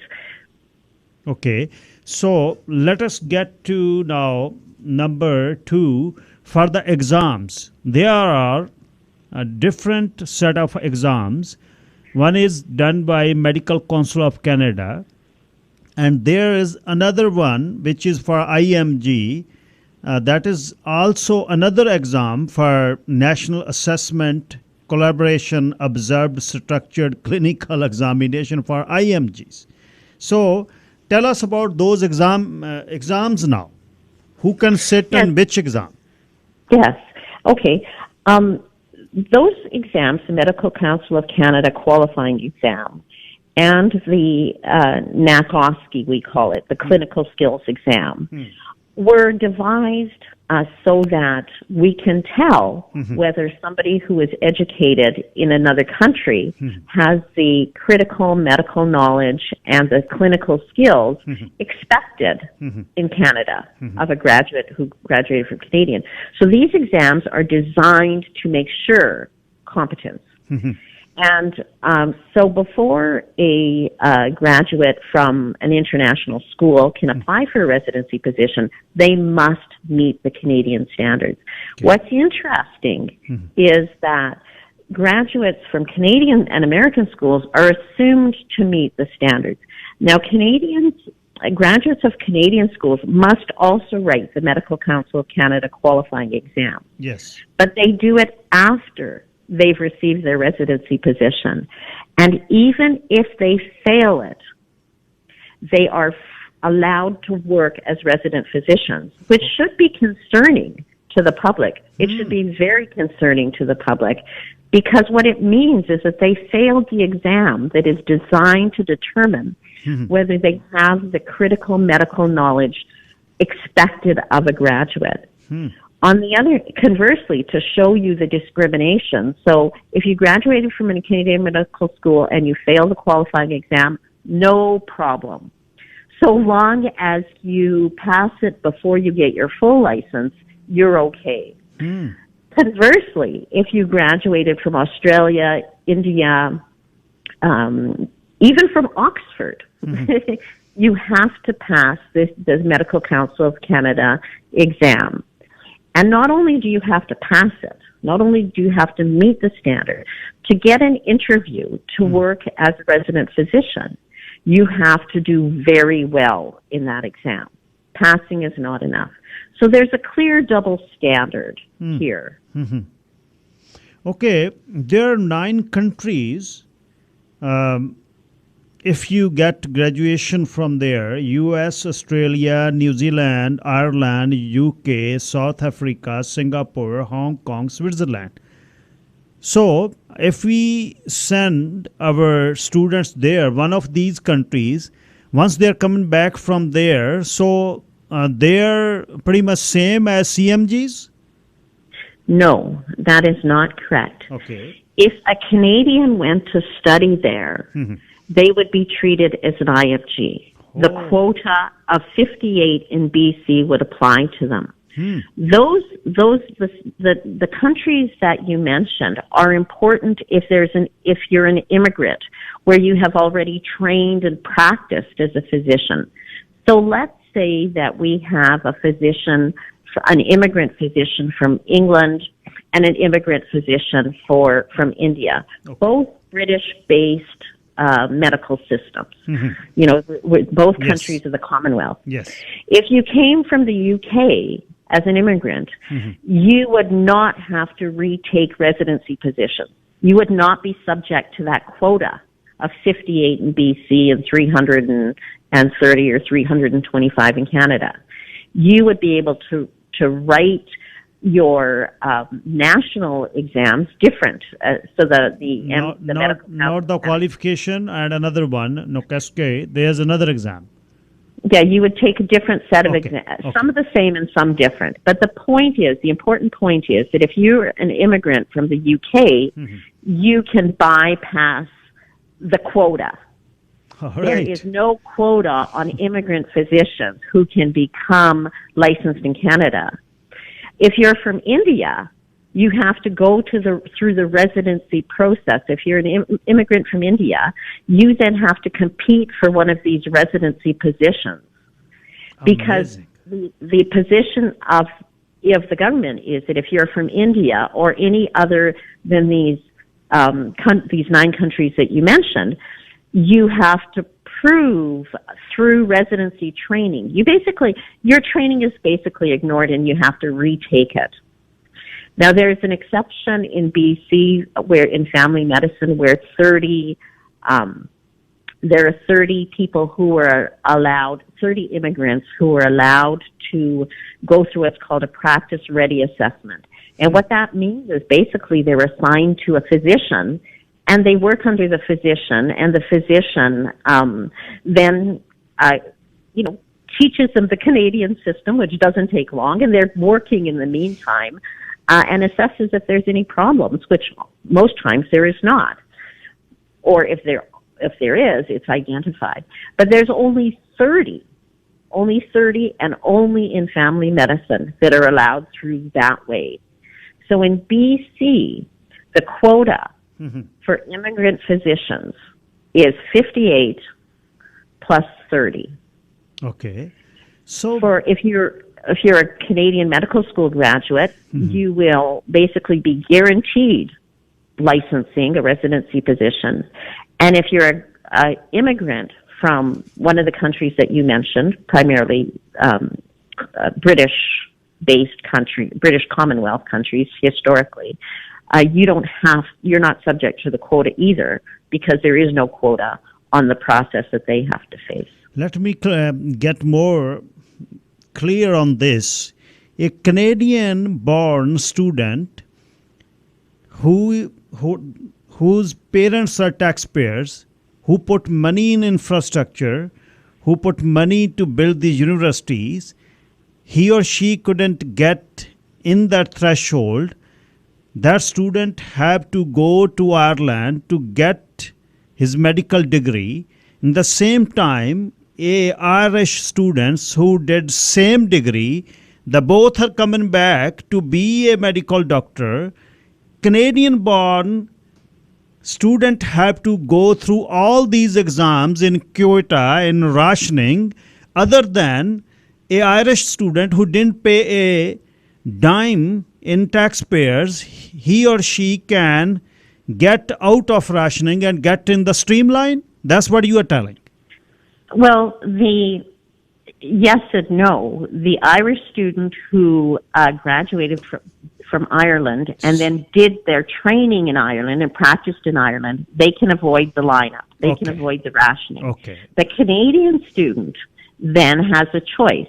They can either come back home, in which case their chances of getting a position are pretty small, or they can go to another country to train.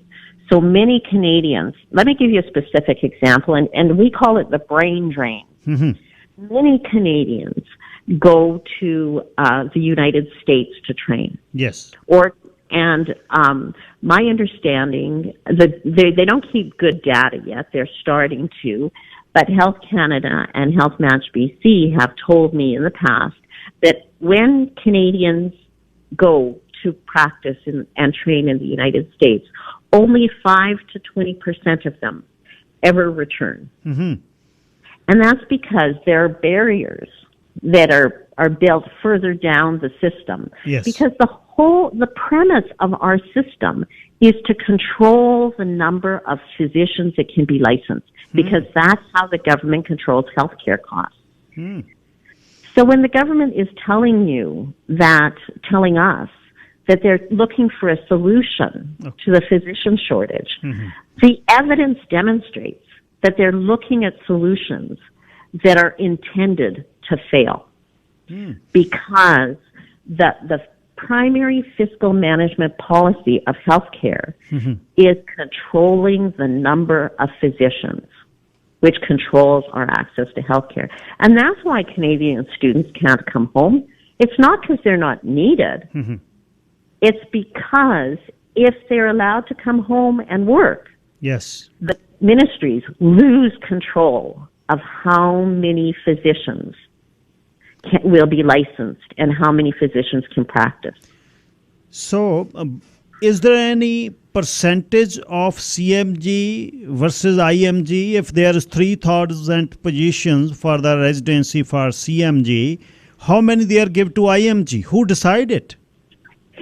The ministries of health decide it. They usually talk to the universities, the faculties of medicine, but they decide that.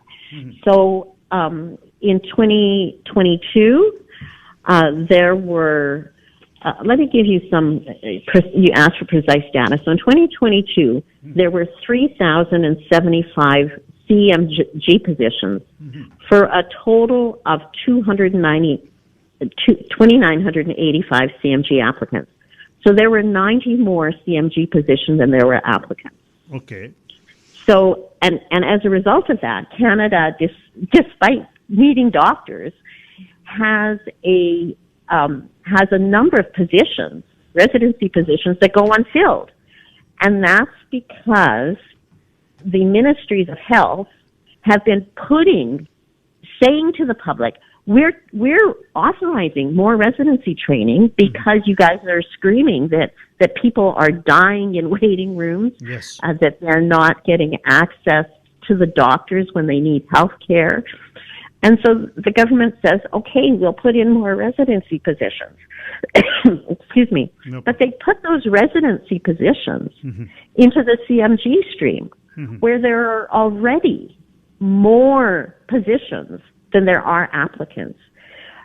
So going back to the question, in 2022, there were 3,075 CMG This is positions. in Canada, all over Canada. This is across Canada. Okay. For 2,985 applicants. There were 331 IMG positions allocated to 1,661 IMG applicants. So there were 1,330 fewer IMG positions than there were applicants. So what the government is doing is playing the evidence suggests, on an objective looking view, the government is saying to us, we are funding more residency positions, but they're putting it into a stream that IMGs are not allowed to compete in. Yes. So that those positions then go empty in Canada. In 2022, 115 residency positions were not filled when the match was over. And that's because the new positions were not put in the IMG stream where there is supply and people who are prepared to fill those positions and want to fill those positions. They're put into a stream that's already oversaturated, with the logical result that there aren't going to be more doctors trained because those positions are empty because of the allocation. Does that make sense to you? Yes, I got it. It's pretty much they are doing when they are saying we have enough doctors, because they allocate certain funds in a province. In that funds, they fit in the doctors. Then they say we have enough doctors. Same token, when they are getting residencies, for the Canadian medical graduates, they have less applicants, more residencies, where IMGs are working as a Uber driver, Uber Eats and delivery drivers. They don't get chance to get as a doctor. So let me get to now root cause. We are running out of doctors, rather in interior, the emergency clinics in Oliver, in Ashcroft and there's big story in CBC that they are closed due to shortage of doctors. But if you ask today health minister, he will say we have enough doctors, because whatever they allocating funds, they are getting enough doctors on that. They go after budget, not go after what are the British Columbians in need. That's correct. And what is happening is that the deficiency is growing. So if I could give you some current numbers. Last year, 515 licensed physicians left practice. We trained 350 through residency. I'm talking about British Columbia now. So we trained 350 through residency, 30 through this practice ready, where they work under a physician, for a total of 380 new blood physicians being trained or assessed. That's a shortfall of 135 physicians. So what the situation is not getting better. It's getting worse. And it will, so long as there are barriers to licensing for IMGs, so long as the fiscal management policy is to control the number of physicians, the access to health care for Canadians will logically get worse. If I might give you a specific example, Yes. the programs, what the ministry tells us they are doing to address the healthcare shortage Yes. is one, administration. They increase administration, looking for more efficiencies, micromanaging physicians, which in fact has the effect of reducing the time that doctors can spend treating patients. It makes them burn out. And that is a significant problem. That doctors and nurses are over-administered, because that's the solution rather than more doctors.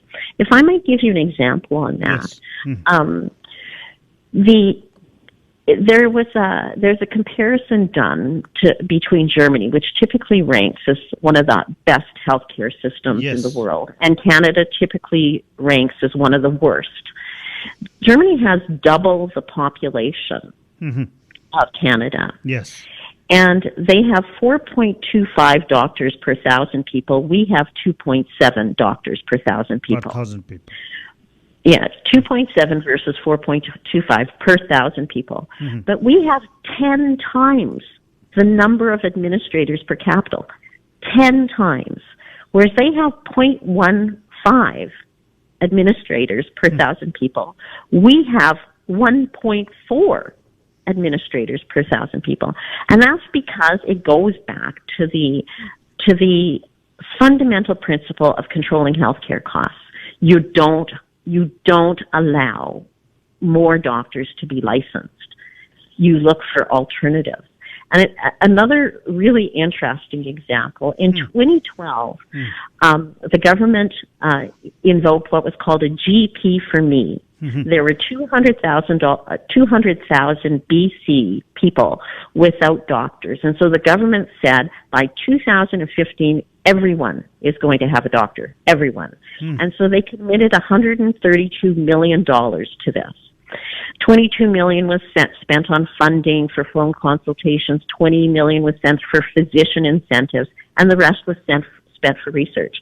So out of $132 million, not a penny, not a single penny was allocated to hiring more doctors, even though the goal was to provide a GP for every person in British Columbia. Now, the listeners wouldn't be surprised by this because it's common sense that if you don't have enough doctors, you have to hire more doctors. But that's not how it's done. And it won't surprise the listeners that although there were 200,000 people without doctors in 2012, today that number has grown to $900,000. And $132 million basically has been spent, wasted, on the promise that they're looking to solve the problem when they're not.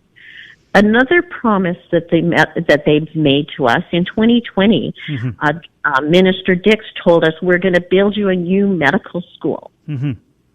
But well, first of all, a new medical school at SFU means the need for discussion, planning, time to build infrastructure, building curriculum, staffing, 4 years of medical school, 3 years. By that time, we're going to require 3 years instead of 2 years of residency training. So this means that the government is telling us, they're telling us how hard they're working to solve the doctor shortage, but they're telling us that these doctors will come online 10 to 15 years from now. Furthermore, when you look at the budget, this promise was made in 2020. Yes. 2 years have elapsed, and no funding has appeared for a medical school in any of the budgets. Not even a business plan has been started.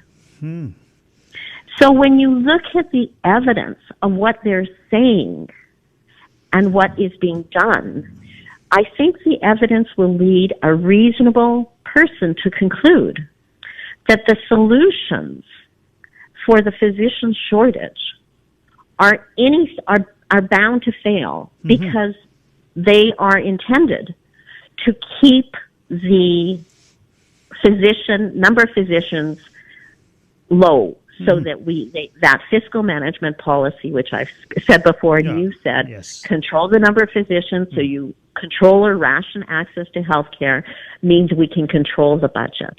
And so the result is that we have a universal health care system where we are universally getting really bad access to health care, and people are suffering a lot as a result of it. It makes no financial sense. If I could give you an example, it costs approximately $400,000 per UBC student. The University of Calgary Economics Department reported for the cost of each medical student, we can train 10 internationally educated doctors. So it costs, we can put 10 young people who graduated from international medical schools, paid their own tuition fees, maybe got a student loan, but you could put 10 of those in for every one student that we... Yeah. Correct. Okay. And when we look at the retention rate, only between 45 to 60% of UBC graduates actually stay in BC. So we are displacing British Columbians who chose to study abroad in favor of other people from other provinces to fill residency positions because they're from Canadian or American medical schools. It's very troubling to anybody who looks at the evidence. Yes, Rosemary. I have to leave it there for today's talk as I missed my two commercial breaks, so I have to run all of them before top of the hour news. So next Wednesday again, as per your schedule, 11:15, we will start from here. We will elaborate more as SCASMA is doing a lot. I will be partner with that so we can do something for British Columbians as long as they get good health care. And same token, our boys and girls who spend $500,000 on anywhere and they are called IMG.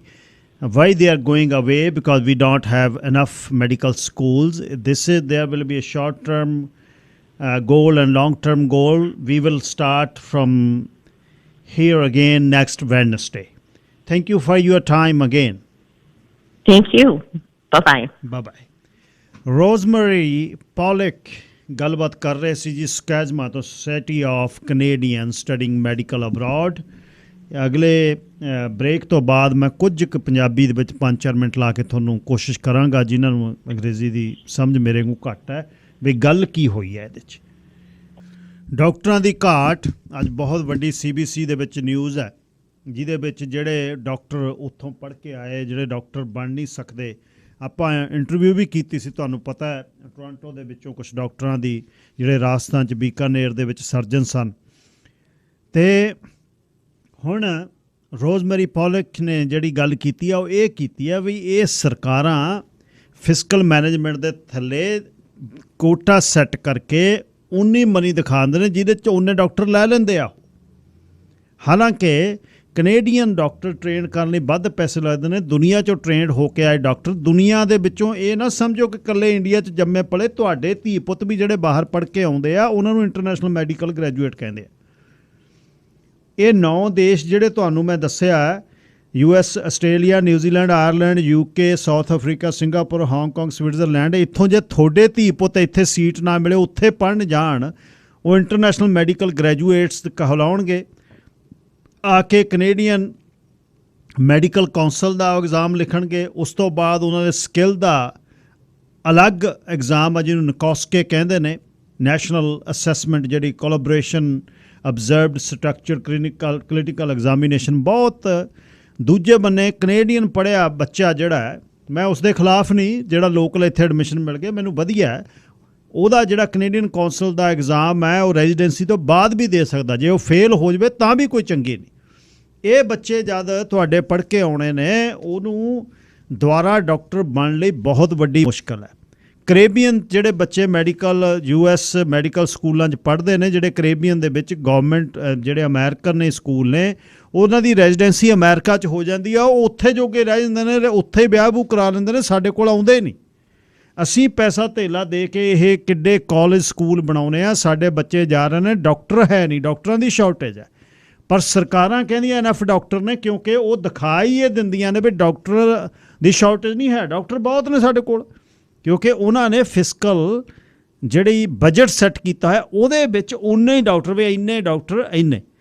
ਉਹਦੇ ਬਾਅਦ ਜਿਹੜੀ ਅਫਸਰਸ਼ਾਹੀ ਹੈ, Germany ਦੇ ਵਿੱਚ 1500, ਇਹ Germany 'ਚ 15,000 ਬੰਦਿਆਂ ਪਿੱਛੇ ਇੱਕ ਅਫਸਰ ਹੈ। ਤੁਹਾਡੇ ਦੇਸ਼ ਦੇ ਵਿੱਚ, ਤੁਹਾਡੇ ਸੂਬੇ 'ਚ 1500 ਪਿੱਛੇ ਇੱਕ ਅਫਸਰ ਹੈ। ਜਿਵੇਂ ਉਹ ਦੱਸ ਕੇ ਗਈ ਕਿ 4.5 ਡਾਕਟਰ 4.5 ਜਿਹੜੇ ਨੇ 10,000 ਪਿੱਛੇ ਨੇ, ਇੱਥੇ 2.5 ਡਾਕਟਰ ਨੇ 10,000 ਪਿੱਛੇ। ਅਤੇ ਇੱਕ ਆਪਾਂ ਅੱਗੇ ਸ਼ੋਅ ਕੀਤਾ ਸੀ ਜਿਹੜਾ ਫਰੇਜ਼ਰ ਇੰਸਟੀਚਿਊਟ ਦੇ ਨਾਲ ਕੀਤਾ ਸੀ, ਵੇਟਿੰਗ ਫਾਰ ਯੂਅਰ ਟਰਨ, ਜਿਹੜਾ ਹੈਲਥ ਕੇਅਰ ਦੇ ਵਿੱਚ ਵੇਟਿੰਗ ਜਿਹੜੀ ਆ ਰੈਫਰਲ ਤੋਂ ਲੈ ਕੇ ਸਪੈਸ਼ਲਿਸਟ ਦੇਖਣ ਲਈ 22.5 ਹਫ਼ਤਿਆਂ ਦੀ ਹੈ। ਅਤੇ 2 ਅਰਬ ਦੇ ਕਰੀਬ ਕੈਨੇਡੀਅਨ ਜਿਹੜੇ ਨੇ ਉਹ ਵੇਜ ਲਾਸ ਦੇ ਵਿੱਚ 2 ਅਰਬ ਦੇ ਕਰੀਬ, ਜਦ ਉਹ ਕਿਸੇ ਬਿਮਾਰੀ ਕਾਰਨ ਕੰਮ 'ਤੇ ਨਾ ਆ ਸਕੇ, ਘੱਟ ਕਰ ਸਕੇ, while they were waiting to get a specialist, $2 ਅਰਬ, 2 ਬਿਲੀਅਨ ਜਿਹੜਾ ਵੇਜ ਲਾਸਿਸ ਦੇ ਵਿੱਚ ਹੋਇਆ।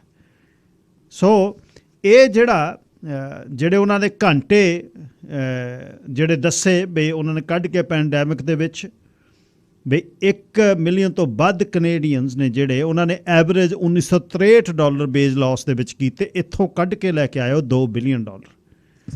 ਇਹ ਅੰਕੜੇ ਬਹੁਤ ਨੇ, ਅੰਕੜਿਆਂ ਦੇ ਬੇਸ ਅਗਲੇ ਬੁੱਧਵਾਰ ਫੇਰ ਗੱਲ ਕਰਾਂਗਾ। ਇੱਕ ਕਾਲਰ ਨਾਲ ਗੱਲ ਕਰ ਲਵਾਂ। ਕੰਗ ਸਾਹਿਬ, ਕੀ ਕਹਿਣਾ ਚਾਹੁੰਦੇ ਹੋ? ਆਪਣੇ ਗਿੱਲ ਸਾਹਿਬ, ਤੁਸੀਂ ਆਹ ਗੱਲ ਕਰ ਹੀ ਦਿੱਤੀ ਆ, ਜਿਹੜੀ ਜਿੱਥੇ ਮੈਡੀਕਲ ਕਰਨ ਜਾਂਦੇ, ਕੋਰਸ ਕਰਦੇ ਵਿਦਿਆਰਥੀ ਉੱਥੋਂ ਦੇ ਉੱਥੇ ਰਹਿ ਜਾਂਦੇ ਆ। ਇਹ ਮੈਂ ਹੀ ਨਹੀਂ ਇਹੀ ਗੱਲ ਕਰਨੀ, ਮੈਂ 7-8 ਨੂੰ ਜਾਣਦਾ, ਵਿੱਚੇ ਕੁੜੀਆਂ ਵਿੱਚੇ ਮੁੰਡੇ ਜਾਣ ਪਛਾਣ 'ਚ, ਉਹ ਜਿੱਥੇ ਕੋਰਸ ਕਰਨ ਗਏ ਉੱਥੇ ਦੇ ਹੋ ਗਏ। ਕਈ ਵਾਰੀ ਏਦਾਂ ਵੀ ਹੋ ਜਾਂਦਾ, ਫਰਜ਼ ਕਰੋ ਆਪਣੇ ਦੇਸ਼ 'ਚ ਇੱਥੇ ਕੋਈ ਮੁੰਡਾ ਜਾਂ ਕੁੜੀ ਵੈਨਕੂਵਰ ਤੇ ਆ, ਉੱਥੇ ਪੜ੍ਹਦਿਆਂ ਦੀ ਕਿਤੇ ਹੋ ਜਾਂਦੀ ਆ ਡਾਕਟਰ, ਕਿਉਂਕਿ ਅਗਲੇ ਨੇ ਆਪਣੇ ਲਾਈਨ 'ਚ ਜਿਹਨਾਂ ਮੈਰਿਜ ਕਰਨੀ ਆ ਉਹ ਈਵਨ ਟੋਰਾਂਟੋ ਵੱਲ, ਹੋਰ ਵਿਨੀਪੈਗ ਵੱਲ, ਦੇਖੋ ਇੱਥੇ ਦਾ ਪੜ੍ਹਿਆ ਲਿਖਿਆ ਬਹੁਤ ਮੁੜ ਕੇ ਕੋਰਸ ਕਰਨ ਗਿਆ ਅਮਰੀਕਾ, ਉਹਨਾਂ ਦੀ ਏਦਾਂ ਵੀ ਹੋਈਆਂ ਮੈਰਿਜ। ਸਾਡੀ ਦੇਖੋ ਜਿਹੜੇ ਮਾਪੇ ਵੀ ਇਸ ਵੱਲੋਂ ਹੱਥ ਧੋ ਲੈਂਦੇ ਵੀ ਉਹ ਬੱਚਾ ਜਿੱਥੇ ਉਹਨਾਂ ਸੈੱਟ ਹੋਣਾ ਜਾਂ ਕੁੜੀ ਜਾਂ ਮੁੰਡਾ ਵਟਐਵਰ। ਇਹ ਗੱਲ ਚਿੰਤਾ ਦਾ ਵਿਸ਼ਾ। ਕੋਈ ਅੱਜ ਕੱਲ੍ਹ ਕੋਈ ਕੱਲ੍ਹ ਸਰਕਾਰਾਂ ਨੂੰ ਮੈਡੀਕਲ ਹੋਸਪਿਟਲ ਇੱਥੇ ਬਣਾਉਣੇ ਪੈਣੇ ਆ। ਕੈਨੇਡਾ ਤੋਂ ਬਹੁਤ ਜਗ੍ਹਾ ਸਾਰਾ ਕੁਛ ਆ। ਈਵਨ ਕਈ ਜਿਹੜੇ ਮੁੰਡੇ ਵੀ ਆ ਨਾ ਅਮਰੀਕਾ ਤੋਂ ਕੋਰਸ ਕਰਕੇ, ਉਹ ਫੇਰ ਵਾਪਸ ਚੱਲ ਗਏ ਉੱਥੇ ਆਪਣੇ ਬੱਚੇ। ਉਹ ਕਹਿੰਦੇ ਸਾਨੂੰ ਬੈਟਰ ਫੈਸਿਲਿਟੀ ਸਾਡੀ ਉੱਧਰ ਆ। ਜਿਨ੍ਹਾਂ ਨੇ ਉੱਥੇ 5-7 ਸਾਲ ਗਾਲੇ, ਹੁਣ ਕਈ ਉੱਥੇ ਜਿਹੜੇ ਕੋਰਸ ਕਰਕੇ ਉਹ ਕਰਦੇ ਆ, ਉਹ ਕੀ ਕਹਿੰਦੇ ਹੁੰਦੇ ਜੇ ਵਲੰਟੀਅਰ ਵਰਕ, ਜਾਂ ਉਹਨਾਂ ਨੂੰ ਪੈਸੇ ਵੀ ਮਿਲਣ ਲੱਗ ਪੈਂਦੇ ਆ। ਹਾਂਜੀ, ਉਹ ਉੱਥੇ ਰਹਿ ਲੈਂਦੇ ਆ। ਮੈਂ 5-7 ਤਾਂ ਮੈਂ ਜਾਣਦਾ, ਹੋਰ ਪਤਾ ਨਹੀਂ ਦੁਨੀਆ ਕਿੰਨੀ ਹੋਊ। ਇਹ ਕੈਨੇਡਾ ਨੂੰ BC ਵਾਸੀਆਂ ਨੂੰ ਸਟੇਟ ਲੈਵਲ ਤੇ BC ਵਾਲਿਆਂ ਨੂੰ ਸੋਚਣਾ ਪਊ। ਸਾਡੇ ਕੋਲ ਬਹੁਤ ਜਗ੍ਹਾ ਪਤਾ ਨਹੀਂ, ਇੱਧਰ ਸਾਰਾ ਗੋਲਡਨ, ਸਾਰਾ ਵਿਲੀਅਮ ਲੇਕ, ਕਿੰਨੀ ਜਗ੍ਹਾ ਪਈ ਉੱਧਰ ਬਣਾਉਣ ਏਦਾਂ ਦੇ ਅਦਾਰੇ ਜਿੱਥੇ ਕੋਰਸ ਕਰ ਸਕਣ ਬੱਚੇ, ਔਰ ਉੱਧਰ ਨੂੰ ਆਬਾਦੀ ਵਧੇ। ਧੰਨਵਾਦ ਜੀ, ਤੁਸੀਂ ਸਾਰਾ ਕੁਝ ਦੱਸ ਹੀ ਦਿੱਤਾ। ਧੰਨਵਾਦ ਜੀ। ਅਗਲੇ ਬੁੱਧਵਾਰ ਮੈਂ ਫੇਰ ਰੋਜ਼ਮੈਰੀ ਪੌਲਿਕ ਦੇ ਨਾਲ ਗੱਲ ਕਰਨੀ ਹੈ ਵੀ ਜਿਹੜਾ ਤੁਹਾਡੇ ਜਵਾਕ ਬਾਹਰੋਂ ਪੜ੍ਹ ਕੇ ਆਉਂਦੇ ਨੇ ਉਹਨਾਂ ਦੇ ਕਿਹੜੇ ਬੈਰੀਅਰ ਨੇ, ਕਿੰਨੇ ਜਿਹੜੀਆਂ ਡਿਸਿਪਲਿਨ ਦੇ ਵਿੱਚ ਉਹ ਰੈਜ਼ੀਡੈਂਸੀ ਕਰ ਸਕਦੇ ਨੇ, ਕੈਨੇਡੀਅਨ ਮੈਡੀਕਲ ਗ੍ਰੈਜੂਏਟਸ ਨੂੰ ਕਿੰਨੇ ਨੇ। ਇੱਕ ਹੋਰ ਗੱਲ ਦੱਸਦੇ ਹਾਂ, ਸਾਊਦੀ ਅਰਬ ਦੇ ਵਿੱਚੋਂ ਪੜ੍ਹਿਆ, ਸਾਊਦੀ ਅਰਬ 'ਚੋਂ ਟ੍ਰੇਨਡ ਹੋਇਆ ਫਿਜ਼ੀਸ਼ੀਅਨ, ਉਹਨੂੰ ਸਿੱਧਾ, ਕਿਉਂਕਿ ਉਹ ਇੱਥੇ ਦੀਆਂ ਯੂਨੀਵਰਸਿਟੀਆਂ ਦੇ ਵਿੱਚ ਮਨੀ ਦਿੰਦੇ ਨੇ, ਉਹਨਾਂ 'ਤੇ ਕੋਈ ਪਾਬੰਦੀ ਨਹੀਂ, ਉਹ ਸਿੱਧੇ ਆ ਕੇ ਸਾਡੇ ਇੱਥੇ ਹਸਪਤਾਲਾਂ 'ਚ ਡਾਕਟਰ ਬਣ ਸਕਦੇ ਨੇ।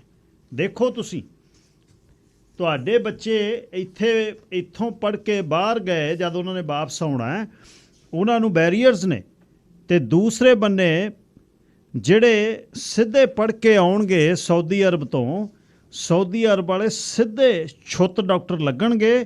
ਉਹਦਾ ਕਾਰਨ ਇਹ ਹੈ ਬਈ ਉਹ ਇੱਥੇ ਦੀਆਂ ਯੂਨੀਵਰਸਿਟੀਆਂ ਨੂੰ ਪੈਸੇ ਦਿੰਦੇ ਆ, ਯੂਨੀਵਰਸਿਟੀਆਂ ਨੂੰ ਮਨੀ ਦਿੰਦੇ ਆ। ਸੋ ਇਹਦੇ 'ਤੇ ਅਗਲੇ ਬੁੱਧਵਾਰ ਹੋਰ ਜਾਣਕਾਰੀ ਮੈਂ ਦੇਵਾਂਗਾ। ਇਹ ਇੱਕ ਬਹੁਤ ਵੱਡਾ ਵਿਸ਼ਾ, ਇਹਦੇ 'ਤੇ ਸਰਕਾਰਾਂ ਦਾ ਧਿਆਨ ਲੈ ਕੇ ਆਉਣਾ। ਲਓ ਜੀ, ਵੀਕਐਂਡ 'ਤੇ ਰਿਚਮੰਡ ਤੇ ਐਬਸਫੋਰਡ ਕਬੱਡੀ ਕਲੱਬਾਂ ਦਾ ਸਾਂਝਾ ਕਬੱਡੀ ਕੱਪ ਹੋ ਰਿਹਾ ਹੈ।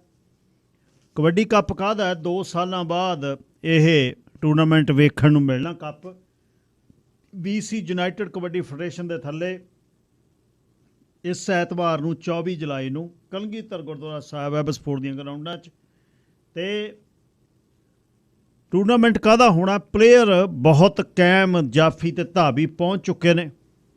ਦਿਨ ਖੜਕਮਾ, ਸਰੀਰ ਖੜਕਮੇ ਹੋਣਗੇ ਪੂਰੇ, ਅਤੇ ਗਾਹਾਂ ਪਲੇਅਰ ਖੜਕਮੇ ਹੋਣਗੇ। ਕਲੱਬਾਂ ਵਾਲਿਆਂ ਨੂੰ ਬੇਨਤੀ ਆ ਬਈ ਤੰਬੂ ਲਾ ਦਿਓ, ਗਰਮੀ ਬਹੁਤ ਹੋਣੀ ਆ, ਬਾਹਰ ਸੰਗਤ ਨਾ ਬੈਠੇ। ਅਤੇ 100 ਗੈਲਨਾਂ ਦੁੱਧ ਦੀਆਂ ਘੋਲ ਕੇ ਕਿਤੇ ਵਿੱਚ ਰੂਹ ਅਫਜਾ ਪਾ ਕੇ ਉਹ ਵੀ ਛਕਾ ਦਿਓ, ਕੋਈ ਫਰਕ ਨਹੀਂ। ਜਦ 3-3, 4-4 ਲੱਖ ਤੁਹਾਡੇ ਬਜਟ ਨੇ ਤਾਂ 10-20 ਹਜ਼ਾਰ ਤਾਂ ਸੇਵਾ ਹੀ ਆ, ਲੰਗਰ ਨਾਲੇ ਅਸੀਂ ਲਾਉਣੇ ਆ। ਰਿਚਮੰਡ ਕਬੱਡੀ ਕਲੱਬ ਅਤੇ ਐਬਸਫੋਰਡ ਕਬੱਡੀ ਕਲੱਬ ਦਾ ਸਾਂਝਾ ਇਹ ਕਬੱਡੀ ਕੱਪ ਹੈ, ਜਿਹੜਾ ਇਸ ਐਤਵਾਰ ਨੂੰ ਕਲਗੀਧਰ ਗੁਰਦੁਆਰਾ ਸਾਹਿਬ ਦੀਆਂ ਗਰਾਊਂਡਾਂ ਦੇ ਵਿੱਚ ਹੋਣਾ। ਗੁਰੂ ਕਿਰਪਾ ਦੇ ਨਾਲ ਬਹੁਤ ਵਧੀਆ ਇਹ ਜਿਹੜਾ ਟੂਰਨਾਮੈਂਟ ਹੋਣਾ। ਸਾਰੇ ਰਿਚਮੰਡ ਕਬੱਡੀ ਕਲੱਬ ਵਾਲੇ ਤੇ ਐਬਸਫੋਰਡ ਕਬੱਡੀ ਕਲੱਬ ਵਾਲੇ ਮੁੰਡਿਆਂ ਨੇ ਜ਼ੋਰ ਲਾਇਆ। ਤੇ ਜਾਣਕਾਰੀ ਲਈ ਸੁਖਵਿੰਦਰ ਸਿੰਘ ਬਰਾੜ 778 240 90 91 ਜਾਂ ਬੱਬਲ ਉਹਨਾਂ ਨਾਲ 604 825 25 52 ਤੇ ਗੱਲਬਾਤ ਕਰ ਸਕਦੇ ਹੋ। ਸਰ ਜਸਵੀਰ ਸਿੰਘ ਮਾਹਲ ਜੀ ਮੇਰੇ ਨਾਲ ਨੇ, ਕੋਈ ਗੱਲਬਾਤ ਕਰਨੀ ਚਾਹੁੰਦੇ ਨੇ ਮਾਹਲ ਸਾਹਿਬ? ਜੀ ਗਿੱਲ ਸਾਹਿਬ, ਜਿਹੜੇ ਤੁਹਾਡੇ ਗੈਸਟ ਆਏ ਸੀ ਨਾ ਜੀ ਹਿੱਸੇ ਦੇ ਵਿੱਚ, ਰੋਜ਼ਮਰੀ, ਹਾਂਜੀ ਰੋਜ਼ਮਰੀ, ਉਹਨਾਂ ਦਾ ਥੋੜੀ ਬਹੁਤੀ ਗੱਲਬਾਤ ਮੈਂ ਸੁਣੀ ਹੈ ਜੀ। ਉਹਦਾ ਨਿਚੋੜ ਨਾ ਮੇਰੇ ਹਿਸਾਬ ਨਾਲ ਤਾਂ ਮੈਂ ਕਹਿੰਦਾ ਵੀ ਜਿਵੇਂ ਕਹਿੰਦਾ ਆਪਣੀ ਕਹਾਵਤ ਹੈ 100 ਹੱਥ ਰਸਾ ਸਿਰੇ ਦੇ ਗੰਢ, ਉਹ ਇਹ ਆ। ਉਹਨਾਂ ਨੇ ਸਿਰਫ ਕਿਹਾ ਕਿ ਹੈਲਥ ਕੇਅਰ ਜਿਹੜਾ ਨਾ ਇਹ ਕਾਸਟ ਕੰਟਰੋਲ ਕਰਨ ਵਾਸਤੇ ਡਾਕਟਰਾਂ ਦੇ ਲਾਇਸੈਂਸ ਕੰਟਰੋਲ ਕਰਨਾ। ਹਾਂ, ਬੇਸਿਕਲੀ ਇਹ ਕਿਹਾ ਵੀ ਉਹਨਾਂ ਨੇ ਬੈਲੈਂਸ ਰੱਖਣਾ ਬਜਟ, ਉਹਦੇ ਲਈ ਉਹ ਕਹਿੰਦੇ ਡਾਕਟਰ ਇਹ ਘੱਟ ਦਿਓ ਬਸ। ਹਾਂ ਬਸ ਉਹਦੇ ਖਾਤਰ ਅੱਡ ਇਹਨਾਂ ਨੇ ਜਿਹੜੇ ਉਹਨਾਂ ਦੇ ਲਾਇਸੈਂਸ ਇਸ਼ੂ ਕਰਨ ਵਾਸਤੇ ਜਿਹੜੇ ਅੱਡ ਢਕਵੰਚ ਬਣਾਏ ਆ ਨਾ ਇਹਨਾਂ ਨੇ, ਬਸ ਆਹ ਸਟਰੀਮ ਉਹ ਸਟਰੀਮ, ਇਹ ਬਿਲਕੁਲ ਮੇਰੇ ਹਿਸਾਬ ਨਾਲ ਬੇਲੋੜਾ ਹੈ। ਸਾਨੂੰ ਇਸ ਚੀਜ਼ ਦੀ ਲੋੜ ਨਹੀਂ ਗੀ। ਔਰ ਤੁਹਾਡੇ ਪ੍ਰੋਗਰਾਮ ਨੂੰ ਲੱਖਾਂ ਹੀ ਸਰੋਤੇ ਸੁਣਦੇ ਨੇ। ਉਹਨਾਂ ਨੂੰ ਚਾਹੀਦਾ ਕਿ ਉਹਨਾਂ ਦੇ ਜਿਹੜੇ ਵੀ ਚੁਣੇ ਹੋਏ ਨੁਮਾਇੰਦੇ ਆ, ਜਦੋਂ ਅਗਲੀ ਵਾਰੀ ਵੋਟ ਮੰਗਣ ਆਉਂਦੇ ਆ ਤੁਹਾਡੇ ਦਰਵਾਜ਼ੇ ਦੇ ਉੱਤੇ, ਗੱਲ ਕਰੋ ਉਸ ਵੇਲੇ ਪੁੱਛੋ ਉਹਨਾਂ ਨੂੰ। ਔਰ ਇਹ ਨਹੀਂ ਗਿੱਲ ਸਾਹਿਬ ਕਿ ਜੇ ਕੋਈ ਕਵੇ ਆਪਣੇ ਆਪ ਨੂੰ ਵੀ ਮੈਂ ਤਾਂ ਲੇਬਰ ਮਿਨਿਸਟਰ ਆ, ਮੈਂ ਟੂਰਿਜ਼ਮ ਦਾ ਮਿਨਿਸਟਰ ਆ, ਉਹ ਠੀਕ ਹੈ, ਤੁਸੀਂ ਉਹ ਤਾਂ ਤੁਹਾਡੀ ਜ਼ਿੰਮੇਵਾਰੀ ਹੈ, ਪਰ ਤੁਹਾਡੀ ਜ਼ਿੰਮੇਵਾਰੀ ਇਸ ਤੱਕ ਤੋਂ ਵੀ ਬਣਦੀ ਆ ਕਿ ਤੁਸੀਂ ਆਵਾਜ਼ ਉਠਾਉਂਦੇ ਕਿ ਨਹੀਂ ਉਠਾਉਂਦੇ ਸਰਕਾਰ ਦੇ ਵਿੱਚ। ਹਾਂ, ਬਾਕੀ ਜਿਵੇਂ ਤੁਸੀਂ ਕਿਹਾ ਕਈ ਵਾਰੀ ਇੰਡੀਆ ਤੋਂ ਜਾਂ ਹੋਰ ਮੁਲਕਾਂ ਤੋਂ ਜਿਹੜੇ ਡਾਕਟਰ ਉੱਥੋਂ ਦੀ ਮਾਨਤਾ ਡਿਗਰੀ ਪ੍ਰਾਪਤ ਕਰਕੇ ਆਏ ਹੋਏ ਆ ਇੱਥੇ, ਉਹਨਾਂ ਨੂੰ 15 ਸਾਲ ਦਾ 10 ਸਾਲ ਦਾ ਤਜਰਬਾ ਘੱਟੋ ਘੱਟ ਉਹਨਾਂ ਨੂੰ ਯਾਰ ਫੈਮਿਲੀ ਡਾਕਟਰ ਦੇ ਤੌਰ ਤੇ ਤਾਂ ਪ੍ਰੈਕਟਿਸ ਕਰ ਲੈਣ ਦਿਓ ਇੱਥੇ। ਬਿਲਕੁਲ ਲੈ ਕੇ ਆਓ, ਫੇਰ ਦੁਬਾਰਾ ਜਿਵੇਂ ਤੁਸੀਂ ਕਿਹਾ ਅਗਲੇ ਬੁੱਧਵਾਰ ਫੇਰ ਕਰਾਂਗੇ। ਹਾਂ, ਮਿਹਰਬਾਨੀ, ਧੰਨਵਾਦ ਮਾਲ ਸਾਹਿਬ। ਨਾ ਜੀ, ਉਹਨਾਂ ਨੂੰ ਮੈਂ ਤਾਂ ਕਿ ਕਮਿਊਨਿਟੀ ਕਲੀਨਿਕ ਨੇ ਨਰਸ ਤੁਹਾਡੀ ਬੈਠੀ ਹੈ, ਡਾਕਟਰ ਨਹੀਂ ਹੈ ਉੱਥੇ, ਡਾਕਟਰ ਬਿਠਾ ਦਿਓ। ਇਹ ਲੈ ਕੇ ਆਏ ਹੋ ਜਿਨ੍ਹਾਂ ਨੇ 10-10 15-15 ਸਾਲ ਕੰਮ ਕੀਤਾ ਹੋਇਆ, ਉਹਨੂੰ ਕਿ ਕਰ ਵੀ ਆ ਜ਼ੁਕਾਮ ਠੀਕ ਤੇ ਸੱਟਾਂ ਸੁੱਟਾਂ ਤੇ ਇਹ ਤਾਂ ਐਮਰਜੈਂਸੀ ਨਾ ਜਾਣ। ਕਿਸੇ ਦੇ ਦਰਦ ਹੁੰਦਾ ਢਿੱਡ 'ਚ, ਕੋਈ ਢਿੱਡ ਦੁਖਦਾ, ਉਹਦਾ ਕਰ ਇਲਾਜ। ਆ ਬਜ਼ੁਰਗਾਂ ਦੀ ਸੇਵਾ ਸੰਭਾਲ ਲਈ ਰੱਖ ਦਿਓ ਇਹਨਾਂ ਨੂੰ।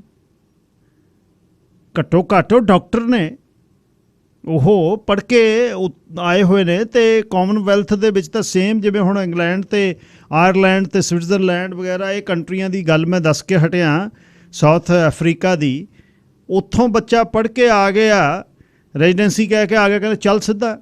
ਜਿੰਨੀਆਂ ਗਲਫ ਨੇਸ਼ਨਸ ਨੇ, ਓਇਲ ਗਲਫ ਨੇਸ਼ਨਸ ਜਿਹੜੀਆਂ ਨੇ ਜਿੱਥੇ ਅੰਗਰੇਜ਼ੀ ਬਹੁਤ ਘੱਟ ਹੈ, ਉਹ ਸਿੱਧੇ ਉਹਨਾਂ ਨੇ ਕੋਈ ਜਿਹੜਾ ਐਗਜ਼ਾਮ ਨਹੀਂ ਕਲੀਅਰ ਕਰਨਾ, ਸਿੱਧੀ ਰੈਜ਼ੀਡੈਂਸੀ ਚੱਲ ਬਈ ਆ ਜਾ ਹਸਪਤਾਲ 'ਚ, ਖਾਸ ਤੌਰ 'ਤੇ ਆਪਣੇ ਸੂਬੇ 'ਚ, ਕਿਉਂਕਿ ਉਹ ਚੇਅਰ ਨੂੰ ਉਹਨਾਂ ਨੂੰ ਪੈਸੇ ਦਿੰਦੇ ਨੇ ਯੂਨੀਵਰਸਿਟੀਆਂ ਨੂੰ। ਉਹਨਾਂ ਲਈ ਕੋਈ ਕੈਨੇਡੀਅਨ ਮੈਡੀਕਲ ਕੌਂਸਲ ਦਾ ਐਗਜ਼ਾਮ ਨਹੀਂ, ਕੋਈ ਉਹਨਾਂ ਦਾ ਕੋਲੈਬੋਰੇਸ਼ਨ ਦਾ ਐਗਜ਼ਾਮ ਨਹੀਂ, ਸਿੱਧੀ ਰੈਜ਼ੀਡੈਂਸੀ। ਸਾਊਦੀ ਅਰਬ ਵਾਲੇ ਬਹੁਤ ਆਉਂਦੇ ਨੇ, ਅਗਲੇ ਸਿੱਖ ਕੇ ਉਹ ਕਹਿੰਦੇ ਯਾ ਲਾਰਾ ਹੈ ਨਾ ਵਤਨ, ਮੈਂ ਚੱਲਿਆ ਆਪਣੇ ਦੇਸ਼ ਨੂੰ। ਕਿਰਪਾਲ ਕਜ਼ਾਕ ਉਹਨਾਂ ਦੀ ਕਹਾਣੀ ਰਣ ਖੇਤਰ, ਖਬਰ ਅੱਗ ਦੀ ਤਰ੍ਹਾਂ ਫੈਲ ਗਈ। ਭੂਰੇ ਮਿਸਤਰੀ ਨੇ ਫਾਹਾ ਲੈ ਲਿਆ, ਛਾਂਗੇ ਨਿਹੰਗ ਨੇ, ਹਾਂ ਬਈ ਹਾਂ, ਡੂੰਗੀ ਸਵੇਰ ਸੀ, ਚੰਗਿਆੜੇ ਹਵਾ ਚੁੜੇ, ਬਿੰਦਰੋ ਦੇ ਕੰਨਾਂ ਨੂੰ ਛੂਹੇ, ਪਲ ਡਰੀ, ਸੁੱਖ ਦਾ ਸਾਹ ਲਿਆ, ਅੱਖਾਂ 'ਚ ਨੀਂਦ ਲਈ, ਫੋਨ ਕੀਤਾ, ਲੈ ਭੈਣੇ ਮੁੱਕ ਗਈ ਘੈਂਸ ਘੈਂਸ। ਕੀ ਹੋਇਆ? ਮੰਦਰ 'ਚ ਜਾਮ ਹੋਇਆ ਕੰਜਰ, ਤੈਨੂੰ ਕਿਵੇਂ ਪਤਾ? ਲੈ ਸਪੀਕਰ 'ਚ ਪਿੰਡ ਬੁੱਕੀ ਜਾਂਦਾ ਸਾਰਾ, ਕਈਆਂ ਨੂੰ ਪੀੜ ਹੋਈ, ਕਈਆਂ ਨੂੰ ਦੁੱਖ ਹੋਇਆ। ਕੀ ਹੈ ਬੰਦੇ ਦਾ? ਪਰ ਭੂਰਾ ਮਰਨ ਵਾਲਾ ਤਾਂ ਹੈ ਨਹੀਂ। ਖਬਰ ਪੰਡਿਤ ਮੱਦੀ ਨੇ ਅੜਾਈ ਸਪੀਕਰ 'ਚ, ਨਰਥ ਹੋ ਗਿਆ ਭਾਈ ਭੋਲੇ ਨਾਥ ਕੇ, ਥੋੜੇ ਫਾਂਸ ਲੈ ਲਈ ਭੂਰਾ ਨੇ। ਆਏ ਤਾਂ ਪੰਡਿਤ ਹੱਥਾਂ ਸਿਰ ਲਈ ਬੈਠਾ, ਸ਼ਿਵਲਿੰਗ ਉੱਤੇ ਟੱਲ ਨਾਲ ਗੰਢ ਵਾਲੀ ਰੱਸੀ ਲਟਕਦੀ ਦੀ, ਨੇੜੇ ਮੂਧੀ ਮਾਰੀ ਗਾਗਰ ਤੇ ਕੜਵੰਜੀ ਪਈ ਸੀ। ਇਹ ਉਹ ਗਾਗਰ ਤੇ ਕੜਵੰਜੀ ਸੀ ਜਿਹਦੇ 'ਚੋਂ ਬੂੰਦ ਬੂੰਦ ਦੁੱਧ ਸ਼ਿਵਲਿੰਗ 'ਤੇ ਡਿੱਗਦਾ। ਜ਼ਾਹਰ ਸੀ ਗਾਗਰ ਕੜਵੰਜੀ 'ਤੇ ਚੜ੍ਹਨ ਲਈ ਲਾਈ ਤੇ ਕੜਵੰਜੀ 'ਤੇ ਖੜ ਕੇ ਗਲ 'ਚ ਰੱਸੀ ਪਾ ਲਈ। ਬੁੜਾ ਹੋ ਗਿਆ ਕਾਰੀਗਰ ਦਾ, ਪਰ ਜੁਗਾੜ ਦੇਖ, ਸਵੇਰ ਦੀ ਪੀਤੀ ਚਾਹ ਦਾ ਤਹਿਤ ਸੀ ਕਈ ਇੱਕ ਦੇ, ਐਨ ਉਹਨੇ ਪੁੱਠਾ ਹੱਥ ਵੀ ਮੁੱਛ 'ਤੇ ਫੇਰਿਆ। ਲਾਸ਼ ਗਈ ਕਿੱਥੇ? ਪਰ ਇੱਕ ਪਿੱਛੋਂ ਖੜਾ ਵਕੀਲ ਬਣ ਕੇ ਉਹਨੇ ਗਰਦਨ ਮੂਰਲੇ ਦੇ ਮੋਢੇ ਦੇ ਉੱਪਰ ਦੀ ਹੰਸ ਵਾਂਗੂ ਕੱਢੀ। ਇਹ ਵੀ ਉਰੇ ਥਾ, ਮੇਰੀ ਤੋਂ सांस रोकी, रस्सी बांधी मेरे सामने, हटाया नहीं हटिया, हार के स्पीकर में मैं दुहाई दी, ਇਹ ਹੈ ਨਹੀਂ। ਫੜ ਲਓ ਪੂੰਛ, ਕਹਿੰਦੇ ਮਰ ਗਿਆ ਹੈ। ਕੌਮ ਸਾਲੀ ਮਰ ਕੇ ਨਾ ਮਰੇ। ਦੂਜਾ ਪਿੱਛੋਂ ਕਹਿੰਦਾ ਜਦ ਪੁਜਾਰੀ ਰੌਲਾ ਪਾਉਣ ਲੱਗਿਆ, ਮੁੜ ਕੇ ਦੇਖਿਆ ਉੱਥੇ ਭੂਰਾ ਹੈ ਨਾ। ਕਿਸੇ ਜ਼ਹਿਰ ਉਗਲੀ, ਕਿਉਂ? ਇਹ ਉੱਤੋਂ ਡਿੱਗੀ ਹੈ, ਉਹ ਤੋਂ ਵੀ ਵੱਧ। ਕਿਵੇਂ? ਇੱਥੋਂ ਨਿਕਲ, ਫਿਰ ਦੱਸਦਾ ਹੁਣ ਕੀ ਹੈ। ਜਿਹੜੀ ਕੌਮ ਰੋਜ਼ ਖੂਹ ਪੁੱਟ ਕੇ ਪਾਣੀ ਪੀਵੇ, ਐਸੀ ਕੌਮ ਫਾਹਾ ਲੈ ਕੇ ਮਰ ਜੂ। ਰਾਮ ਰਾਮ ਰਾਮ। ਲੋਕ ਭੰਤੋਂ ਭੰਨ ਦੀਆਂ ਗੱਲਾਂ ਕਰਦੇ। ਤਦੇ ਪ੍ਰਧਾਨ ਕੱਟੂ ਆਇਆ। ਕਿਆ ਹੁਆ? ਭੋਲੇ ਕੀ ਛਤਰੀ ਤਲੇ घंटे से लटक रहा था रस्सी बांध के। कौन? पूरा मिस्त्री। वो नहंग? हाँ। क्यों? क्या पता? तू कहा था, यही था। आरती करी मैंने, जल चढ़ाया, धूप करी, भजन लगाए, कब आया पता ही नहीं। ਕੱਟੂ ਲੱਗਿਆ। ਲੋਕ ਖਾਮ ਖਾ ਖੜੇ ਨੇ, ਉਹਨੂੰ ਹਿੰਦੂ ਸਿੱਖ ਏਕਤਾ ਦਾ ਰੌਲਾ ਪੈ ਗਿਆ। ਜਾਓ ਬਈ ਤਮਾਸ਼ਾ ਇੱਥੇ। ਲੋਕ ਖਿਸਕਣ ਲੱਗੇ। ਬਿੰਦਰੋ ਜਦੋਂ ਸੁਣਿਆ ਸੁੱਤ ਨਿੰਦੀ ਸੀ। ਰਾਤ ਦੇਰ ਨਾਲ ਆਈ, ਭੂਰੇ ਨਾਲ ਢੇਰ ਗੱਲਾਂ ਕੀਤੀਆਂ। ਜਿਹੜੀ ਮਨਸੂਬੇ ਦੇ ਸਿਖਰ ਕਰਕੇ ਸੁੱਤੀ, ਉਹਦੇ ਸਿੱਟੇ ਬਾਰੇ ਇੰਨੀ ਆਸ ਨਹੀਂ ਸੀ। ਆਪਣੀ ਭੈਣ ਨੂੰ ਦੱਸ ਰਹੀ ਸੀ, ਜਿਹੜੀ ਭੂਰੇ ਦੀ ਨੂੰਹ ਸੀ। ਦੀਦੀ ਅੱਗੇ ਦੱਸ, ਕੀ ਲਿਖ ਕੇ ਮਰਿਆ? ਉਹ ਤਾਂ ਮੈਂ ਨਹੀਂ ਦੇਖਿਆ। ਬਿੰਦਰ ਨੂੰ ਹੌਲ ਪਿਆ। ਮੂਰਖੇ, ਪਹਿਲਾਂ ਕਾਗਜ਼ ਤਾਂ ਦੇਖ। ਬਿੰਦਰ ਦੀ ਦੌੜ ਕੇ ਗਈ, ਮੈਸਟਰ ਨੂੰ ਜਿੰਦਾ ਲੱਗਿਆ। ਦੀਦੀ ਜਿੰਦਾ, ਤੂੰ ਖਿਸਕ ਇੱਥੋਂ। ਬਿੰਦਰੋਂ ਨੇ ਮੂੰਹ ਸਿਰ ਲਪੇਟਿਆ, ਸਕੂਟੀ ਕੱਢੀ, ਸਟਾਰਟ ਕੀਤੀ। ਆਓ ਗਈ। ਦੁਪਹਿਰ ਤੱਕ ਮੰਡੀ ਦੇ ਥੜਿਆਂ 'ਤੇ ਚਰਚਾ ਛਿੜ ਗਈ। ਨਾ ਤਾਪ ਨਾ ਸਰਾਪ। ਐਂ ਕਿਵੇਂ ਬੰਦਾ ਮਰ ਜੂ? ਫਿਰ ਭੂਰਾ ਮਰਿਆ ਕਿੱਥੇ ਐ? ਮਰਿਆ ਨਹੀਂ, ਘਰ ਨੂੰ ਜਾਂਦਾ, ਖੋਖਾ ਬੰਦ, ਰੱਸੀ ਬੰਨੀਆਂ, ਮਰਿਆ ਨਹੀਂ। ਮੰਨੋ ਨਾ ਮੰਨੋ, ਵਿੱਚੋਂ ਗੱਲ ਹੋਰ ਹੈ। ਇੱਕ ਨੇ ਪਿੱਛੋਂ ਆ ਕੇ ਢਾਕਾਂ 'ਤੇ ਹੱਥ ਰੱਖ ਕੇ ਮੂਹਰੇ ਨੂੰ ਗਰਦਨ ਕੱਢ ਕੇ ਫੇਰ ਗੱਲ ਕੀਤੀ। ਬੰਦਾ ਪੁੱਛੇ, ਬਈ ਤੂੰ ਗੁਰਦਾ ਸਿੱਖ ਹੈ, ਮੰਦਰ 'ਚ ਅੰਬ ਲੈਣ ਗਿਆ ਮੇਰਿਆ ਸਾਲਿਆ? ਇੱਕ ਪਿੱਛੋਂ ਆ ਕੇ ਗਰਮ ਹੋ ਕੇ ਬੋਲਿਆ, ਕਿੱਧਰ ਦਾ ਸਿੱਖ ਹੈ? ਚੋਲਾ ਪਾ ਕੇ ਸਿੱਖ ਬਣ ਗਿਆ। ਤਾਂ ਨਾ ਪਾਉਂਦਾ, ਪਾਇਆ ਤਾਂ ਰਣ 'ਚ ਜਾਏ, ਕੁਝ ਕਰਕੇ ਵੀ ਦਿਖਾਵੇ। ਬੰਦੇ ਬਹਾਦਰ ਨੇ ਪਾਇਆ ਸੀ ਚੋਲਾ, ਮਾਰ ਡਾਂਗਾ ਵਜ਼ੀਰਾ ਦਾ ਸਿੱਧਾ ਕਰਤਾ। ਬੌਲਦਾਂ ਪਿੱਛੇ ਪਾ ਕੇ ਸਰਹੰਦ 'ਚ ਘੇਰਿਆ। ਇੱਕ ਨੇ ਜਦ ਬੌਲਦ ਕਿਹਾ, ਦੂਜੇ ਨੇ ਕੋਲੋਂ ਜਾਂਦੀ ਰੇਹੜੀ ਦੇ ਬੌਲਦ ਦੇਖੇ। ਆ ਨਹੀਂ ਸੀ, ਉਹ ਸਿੰਘਾਂ ਵਾਲੇ ਸੀ। ਹੋਰ ਉਹਨੂੰ ਮੋੜ ਲਿਆ ਉਹਨੇ। ਜਿੰਨੇ ਮੂੰਹ ਓਨੀਆਂ ਗੱਲਾਂ। ਲੋਕਾਂ ਸਿਰਾਂ ਦੇ ਸਿਰ ਠੀਕਰੀਆਂ ਪਾਉਂਦੇ ਸੀ। ਕਰਨਪੁਰ ਜੱਦੀ ਬਸ਼ਿੰਦਿਆਂ ਦਾ ਪਿੰਡ ਸੀ। ਵੰਡ ਵੇਲੇ ਜਿੰਨੇ ਮੁਸਲਿਮ ਆਏ, ਰਿਫਿਊਜੀ ਆ ਬੈਠੇ, ਕੇਰ ਸਿੰਘ ਉਹਨਾਂ 'ਚੋਂ ਇੱਕ ਸੀ। ਹੱਲਿਆਂ 'ਚ ਉਹਦੀ ਘਰ ਵਾਲੀ ਨਾਲ ਬਹੁਤ ਕੁਝ ਗਵਾ ਕੇ ਇੱਕੋ ਇੱਕ ਪੁੱਤ ਭੂਰੇ ਨਾਲ ਪਿੰਡ ਆ ਗਿਆ। ਕਿਰਤ ਨੂੰ ਜਦ ਕੇਰ ਸਿੰਘ ਫੌਤ ਹੈ, ਭੂਰੇ ਨੇ ਕਾਰਾਗਰੀ ਦਾ ਸਿਰਾ ਸ਼ਾਦੀशुदा। ਕਿਰਤ ਉੱਤੇ ਜਮਾਂਦਰੂ ਹੱਡ ਸੀ ਅਤੇ ਉਹਨੇ ਇੱਕ ਪਿੰਡ ਦੀ ਸੇਪੀ ਜਿਹੜੀ ਸ਼ੁਰੂ ਕਰਤੀ। ਅਤੇ ਭੂਰੇ ਕਾਰੀਗਰ ਨੇ ਸਿੱਕਾ ਮਰਾਤਾ। ਹਾਲਾਂਕਿ ਸੇਪੀ ਵਿੱਚ ਹੁਨਰ ਲਈ ਕੋਈ ਵੱਖਰੀ ਥਾਂ ਨਹੀਂ ਸੀ। ਫਿਰ ਵੀ ਇੱਕ ਦਿਨ ਭੂਰੇ ਨੇ ਮੰਜਾ ਠੋਕਿਆ, ਛੱਪੜ 'ਚ ਸੁਟਵਾ ਤਾ ਅਤੇ ਕਿਹਾ, ਲੈ ਬਈ ਸੁਧਾਰੋ, ਜੇ ਤਾਂ ਮੰਜੇ ਦੀਆਂ ਚੂੜਾਂ ਗਈਆਂ ਭਿੱਜ, ਫਿਰ ਤਾਂ ਸਮਝਿਓ ਭੂਰਾ ਕੁੰਡ ਹੈ। ਜੇ ਨਾ ਭਿੱਜੀਆਂ ਤਾਂ ਨਿਤਰੋ ਰਣ 'ਚ। ਰਣ ਦੀ ਗੱਲ ਬਹੁਤ ਭੂਰਾ ਕਰਦਾ। ਮੂਰਖਾ, ਕਿਉਂ ਮੌਤ ਨੂੰ ਬਾਜਾ ਮਾਰਦਾ ਹੈ ਬਈ? ਇੱਕ ਨੇ ਪਿੱਛੋਂ ਕਿਹਾ, ਛੱਪੜ 'ਚ ਮੰਜਾ ਸਿੱਟੇਗਾ, ਚੂੜਾਂ ਕਿਵੇਂ ਬਿਨੇ ਗਿੱਲੀਆਂ ਨਹੀਂ ਹੋਣਗੀਆਂ? ਕਿਵੇਂ ਸੁੱਕੀਆਂ ਨਿਕਲਣਗੀਆਂ? ਜਾਂ ਮੈਦਾਨ 'ਚ ਆ ਗਏ, ਰਣ 'ਚ ਆ ਗਏ, ਫਿਰ ਮੌਤ ਦਾ ਕੀ ਡਰ? ਭੂਰੇ ਦਾ ਸਰੀਰ ਪਤਲਾ ਸੀ, 6 ਫੁੱਟ 2 ਇੰਚ, ਚੜ੍ਹਮਾ ਲੱਕਾ ਨਗੌਰੀਏ ਬੌਲਦ ਵਰਗਾ। ਜਿਹੜੇ ਗੁੱਟ ਦਾ ਹੱਡ ਸੀ ਉਹ ਮੋਟਾ ਬਾਹਰ ਨੂੰ। ਰੀਕੋ ਦੀ ਘੜੀ ਬੰਨਦਾ, ਫੀਤੇ ਵਾਲੀ, ਹੱਥਾਂ ਦੀਆਂ ਗੱਠਾਂ ਐਂ ਸੀ ਜੇ ਕਿਸੇ ਨੂੰ ਹੱਥ ਮਿਲਾਵੇ ਐਂ ਲੱਗਦਾ ਜਿਵੇਂ ਰੰਦਾ ਫਿਰਦਾ। ਕਈ ਵਾਰ ਖਿੱਚ ਕਰਕੇ ਕਈ ਹੱਸਦੇ ਵੀ, ਹੱਥ ਕਾਹਦਾ ਸਾਲੇ ਦਾ, ਰੰਦਾ ਹੀ ਹੈ। ਕੀ ਕਰਦਾ ਹੋਊ? ਉਹ ਕਹਿੰਦਾ ਕਰਨਾ ਕੀ ਹੈ, ਇਹੋ ਜਿਹਾ ਨੇ ਕੀ ਕਰਨਾ, ਕਈ ਗੱਲਾਂ ਕਰਦੇ। ਅੱਛਾ ਵੀ ਜੇ ਭਿੱਜ ਗਈ ਤਾਂ ਗੋਲੀ ਹਿੱਕ 'ਚ, ਫੌਜੀ ਸਰਪੰਚ ਨੇ ਕਿਹਾ। ਮਨਜ਼ੂਰ।